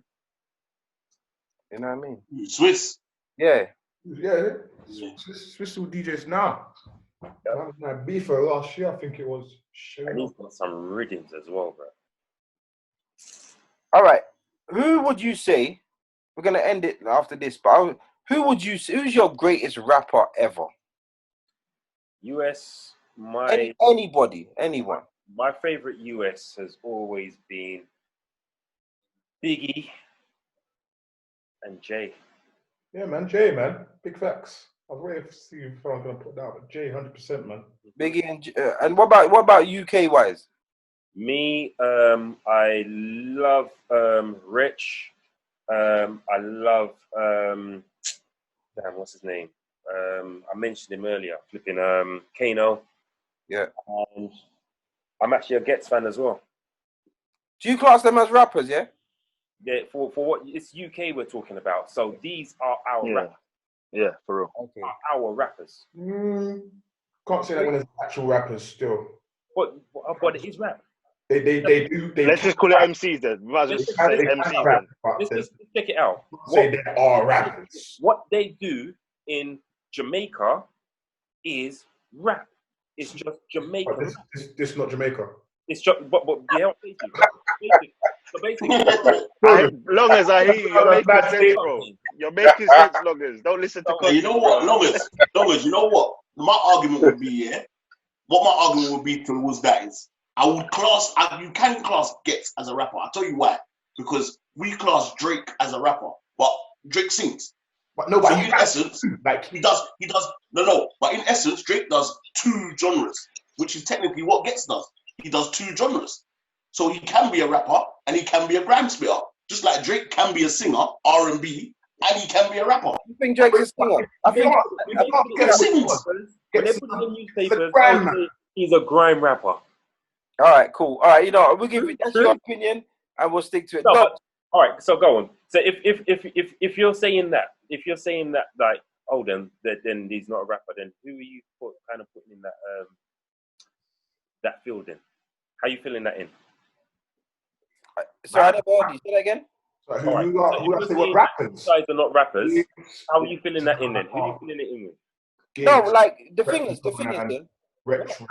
when we talk about rappers, yeah, what the style of thing, the MC is they're MCing, yeah. So we know they're MCing, and we get that. But when we're talking about genre specific, their music of choice is not even rap. Who are you talking about? No, I'm talking Ghetts. I wouldn't call Ghetts a rapper. I wouldn't call Kano a rapper. They came up on Eskimo, came up on Grime. Yeah, that's their music of choice. Yeah, but why are you gonna say Wretches? Because Wretch started on Grime. No, but Wretch raps like Wretch doesn't do Grime again. Wretch is last 2 albums. What Grime song was on his last 2 albums? Whose? About where he started. What was it? His whole he's done albums and albums. You can't say because he started on Grime, oh, he can't be a rapper. That doesn't make any sense. Because Krept and Colan started on Grime. They're rappers. So why ain't Ghetts a rapper then? If because he's rapping now. He gets Grime. Because he started on Grime, bro. I get other stuff, but he's Grime. Hold on, Pharaoh. I get exactly what you're saying, but if we're gonna put Wretch here, and you say Wretch as what he did as Grime, I can't tell you one Grime song he's made, me personally, but I can tell you 30 rap songs that he's made. Krept and Colan, I can't tell you one Grime song they've made, but I can tell you 30 hip hop songs they've made. When it comes to Ghetts, when I name Ghetts big hits, if I take away his Grime hits, his rap hits are this. So that's why I wouldn't call him a rapper. Do you get what I'm trying to say? Now, someone like I hear that. So that's why I wouldn't. That's the only reason. That's the only. But Ghetts can't do an album about rapping. Huh? I said, but Ghetts in at least the last 3-4 has not put an album about rapping once. Yeah, but at least 3-4 but if you was to do a Ghetts top 10, how many of his raps would be in his top 10? It doesn't matter, bro. It's primary genre, bro. Of course it matters because we're talking about your favorite rapper. If you're going to do your favorite rapper, if your favorite rapper doesn't have, if your top 10 of your favorite rapper doesn't have 10 rap songs, then you need to change your top 10, bro. Okay, so if someone listed Drake's top 10 tunes and they put more of the singing tunes, does that mean he's a singer then? Then that means they need to reevaluate who their best rapper is. No, but everyone has their own taste, bro. Some people like singing Drake. Drake's different because he actually does both consistently. So does Ghetts. No, he doesn't. What? All right, Fats. Name your top raps. Name your top 10, them, bro. Name some. Tell me a Ghetts rap, bro. You ain't gonna get rap from me, bro. The silence is mad. There's no introduction needed. I'm a genius. All right, it's his currency. As I mentioned earlier, when I was explaining about Ghetts earlier, Ghetts now, as I was talking about earlier with Longers, he's adapted his flow. He's now rapping, which is why I'm saying, because he's changed his flow, this is why it might propel him to a different level to where he's always been, because he's now changed everything about from blah, blah, blah, blah, blah, Ghetts to what you say that.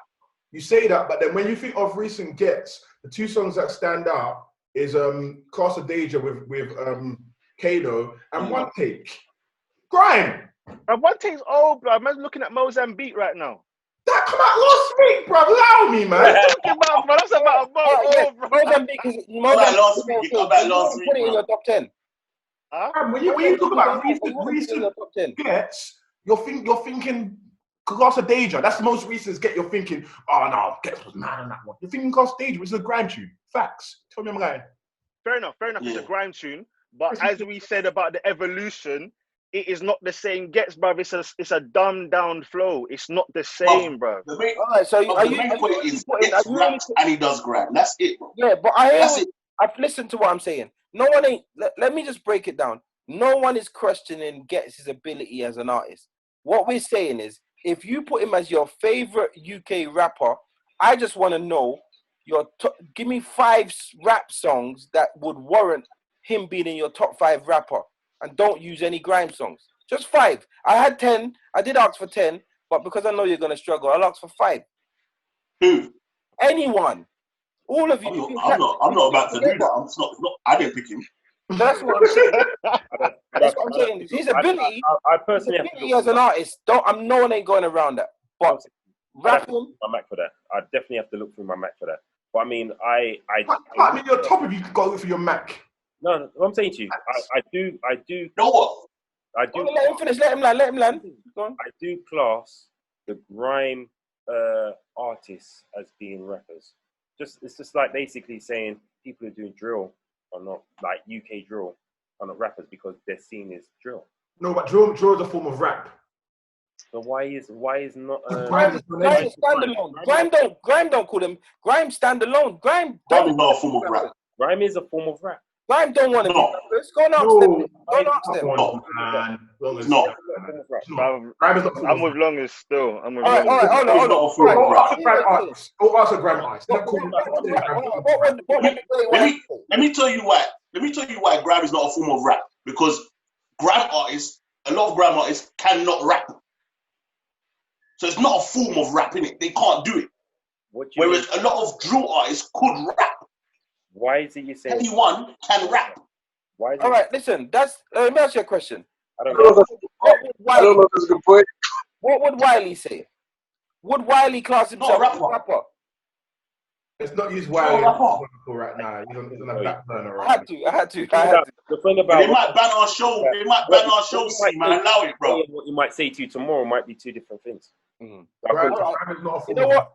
I can't take away your opinion. I respect your opinion. So you're saying Biggie and Jay from the US and Kano, Wretch and Ghetts for the UK. That's Longest. Yeah, that's your rapper. All right, cool. Donch, who's your favorite of all time, stateside and over here? Stateside would have to be Jadakiss or Tupac, man. Say it again, sorry. DMX, Jadakiss or Tupac. DMX might squeeze in a good day, but one of them two. Jadakiss or Tupac. All right, cool. And over the UK? Wretch and Skepta. Okay, cool. And so on my question, Ghetts not a rapper. We're not going to get back into that debate again, but all right, cool. We done it already, isn't it? All right. No, I feel like it's not over yet, bro. Like I feel like we need to continue. Skepta's done more than enough on the rap side. Where he was all the smoke. What are you saying, Pharaoh? Who's yours then? I'm gonna go with Jay-Z. UK wise,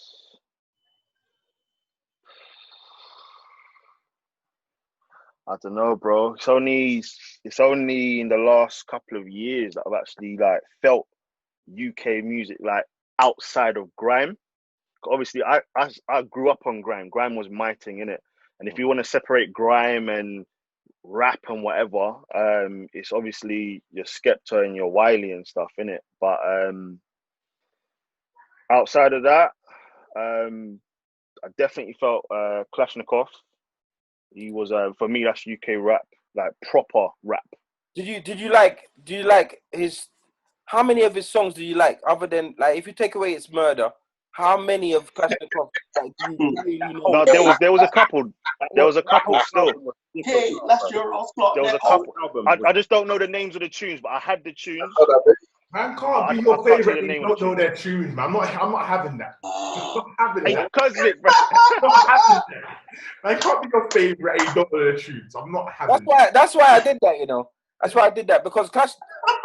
Man, just chatting. Man, I'm chatting. It was hard. Like, no, you can't go around It's Murder. But other than murder, I don't have a clue, bro. Name 5. Wait.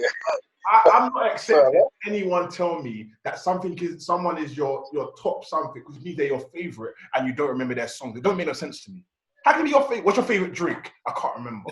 What? What? I'm saying in terms of Sunkies. In terms of me rating. And I'm not saying you can't rate them, but they can't be your favorite. Let me get the one with the leaves in it. Let me get the one with the leaves in it. I think it's a Mo something. Mo. On the real though, that whole album was fire when it came out. That whole Kalashnikov. Yeah, that album was fire. I can't remember the name of the album, but he had. Wasn't that fire then, bro? No, I'm joking. No, it's called Live Your Life, and there was the song Before You Die, My Friend. He took the Ninja Man thing. That song was good as it goes. I remember that now. Like, that album there was flipping fire, trust me. You know what's mad? When I think fire albums, you know what album was flipping cold? The Streets, a grand not come for free. You know, I never actually got into the Streets. Bro, that album. Never felt the Streets either. Never felt the Streets. I like the Streets still. That's one of the best storytelling albums I've ever heard. From beginning to end, it's a story. Bad. Who's yours then, cuz? For America, Jay-Z. And UK, obviously the boys. No, you have to say the name because who's the boy in case they don't know, bro? You never actually said who you represent, so you have to say the name. Conan, 100%. Them niggas be spitting. Them niggas be spitting, yo. They're hard. Their album's hard. They're hard. Right. Like they can rap. Even their transition over the period over years and the evolution is something. 1,000%. 1,000%. They're making rhythms, bruv. G-Love was tuned. Bro, I can't believe we got robbed of a summer with G-Love, bro. We didn't get to enjoy it. Yeah. Like, man, I'm making timeless rhythms like that. No one can't tell me nothing. Yeah. Anybody else who put that? I give you that. Facts. What about you, bro? Hold on. Doctor. Yo.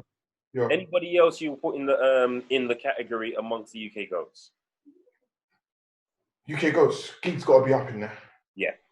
Giggs got to be up in there, 100%. Old Giggs, not now Giggs. Giggs in general. Just Giggs. I don't want to hear cinnamon tea, bro. Digestive. I hear you. I definitely hear you. But when I think of Giggs is up in there because of what he's done for the scene. Like man didn't really want to rap until they heard Giggs. Really, like Giggs. Yeah, he changed the whole of the UK. Like, I remember being on Wandsworth Road playing Talking the Hardest on my Sony Ericsson. I remember it. Like it was yesterday. I remember spitting, be careful, got the big thing there, and it's a rare tool, fools.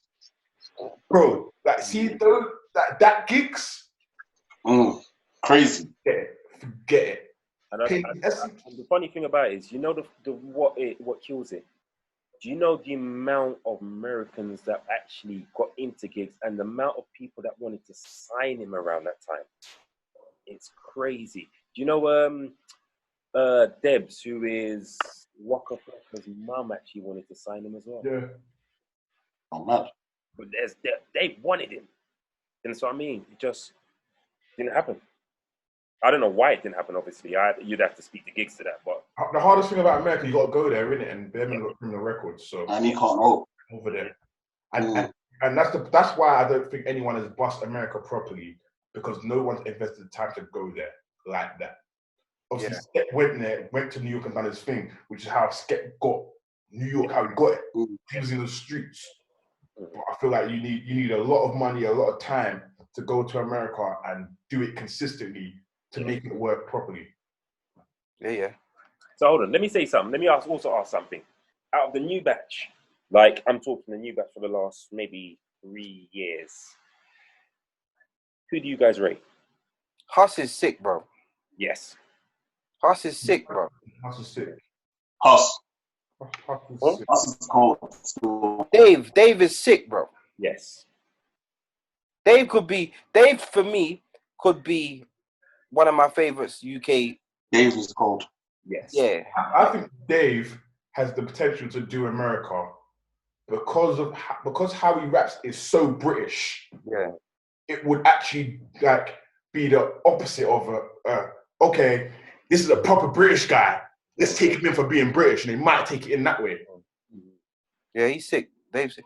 Yeah, I think.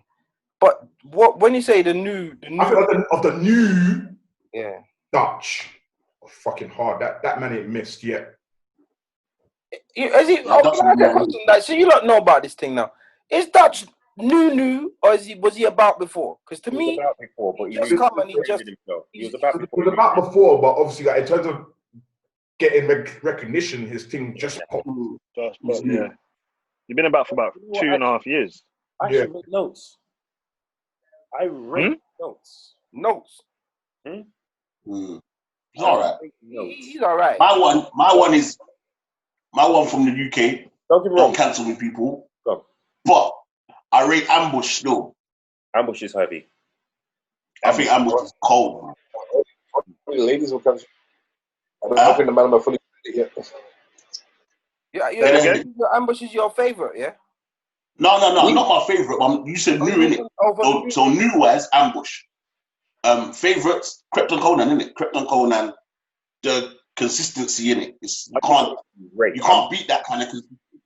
No, that's sick. You can't go around them. But let me tell you a quick story. I could barely want to go around them, to be fair. No, listen, you can't go around. I'm gonna tell you a story. Listen, Crep's dad is my brethren, yeah. So he says to me, "Yo, you're DJ. Listen to my son and his brethren, whatever. They're gonna blow or whatever. This is, I swear down, but Dazzler told me this one. I can't remember, maybe 2011 or 2010 maybe, or I can't remember the year, but it was a long time. He was like, trust me, they're gonna blow whatever. He gave me a tune to listen to, and I was like, I'm gonna be honest, I didn't even listen to it. You know when people, I hear you, bro. Because everyone want to tell you someone's gonna pop. That's it, bro. And I'm like, right, and he's saying it's my son. I'm like, everyone's kid's the best, innit? If it's your kid, it's the best. Yeah.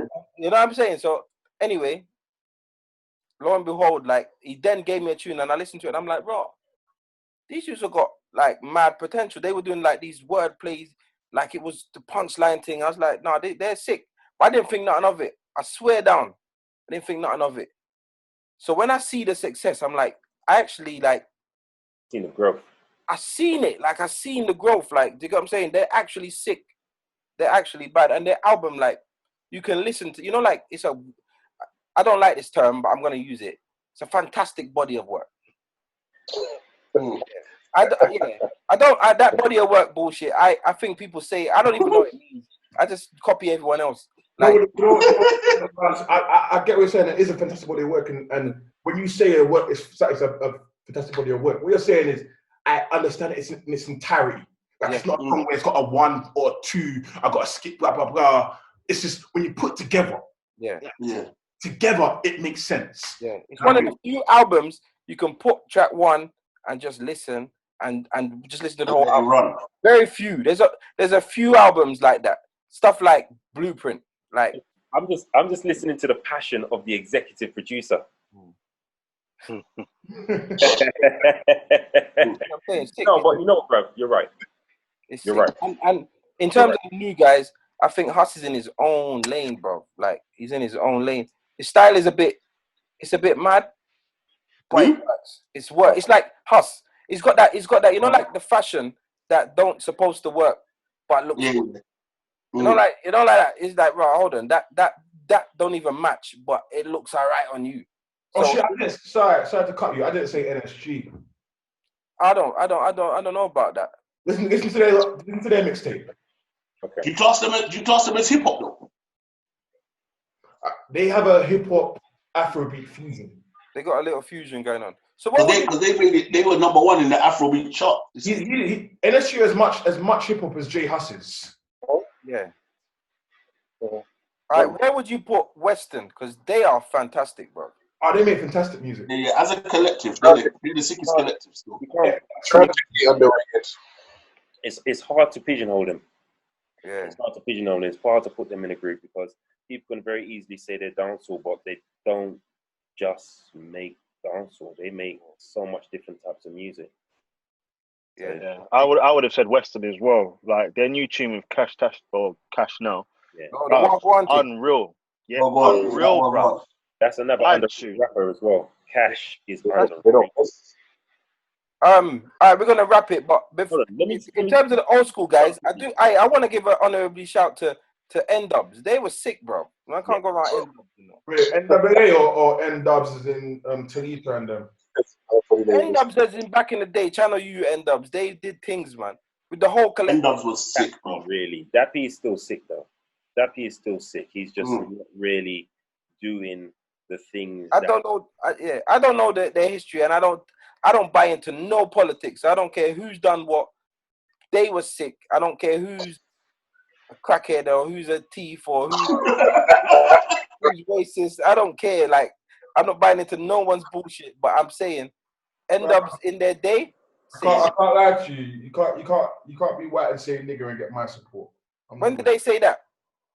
That piece who said nigger. No, listen. You know what? I can't get my support. I can't lie. I'll tell you what. In saying that, you're not supporting him. What about French Montana? Does he get? He's sick. What about the American artists? Yeah, French Montana. What about flipping Takeshi 70? Then you got Fat Joe as well. Then. Huh? Takeshi 70 -1. He does all that all the time. Nobody's rating him. What about Fat Joe? Considering he's Latino. Fat Joe, Big Pun. What about all of them? There is difference when they're black Latino. Bro, no one should get away with that, innit? Like, nobody should. We give them the pass. I'm over that now. Like, man, give them the pass. If we stop saying, that's like saying mixed how are we gonna say it in our songs, yeah? And want our songs. Remember, you know, our biggest. All right, Cosmic, you can attest to this, right? Who is Krypton Conan's biggest buyer of their music? What demographic? Wow. All right, so if they're saying nigger, they're kind of telling people, if you're gonna sing along to my, you're kind of we're promoting it. So if they jump in, it's just part and parcel of the business.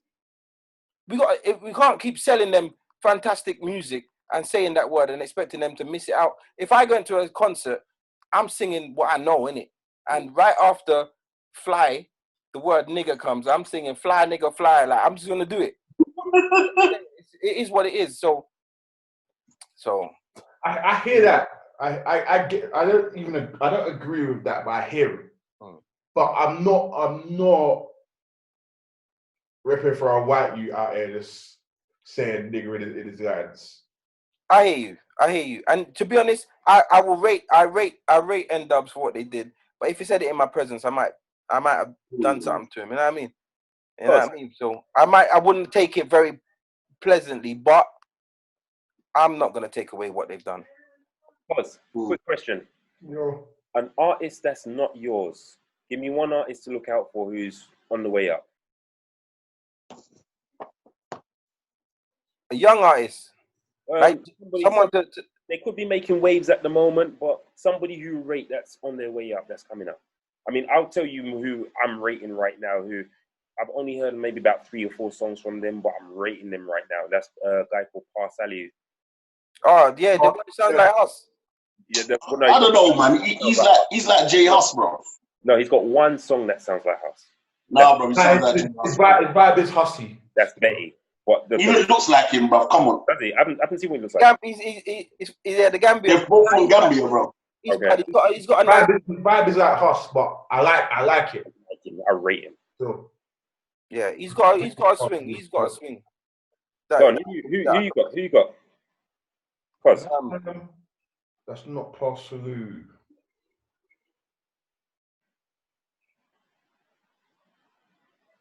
There's not much that isn't drill, to be honest. OFB, the collective, together are on a mad thing. So that's like Kenny One, Abra, their whole batch are like the new collective. The Kenneton ones. I rate Abra. Abra's cold. Yeah, the low ski Blanco, Mizzo, Matt. They're going off. They're doing bits. Have any of you actually even been to Broadwater Farm before? Yeah. Yeah, man, I'm Ghanaian, bro. Bruv, I used to be in Broadwalk family, boy. Oh, bruv.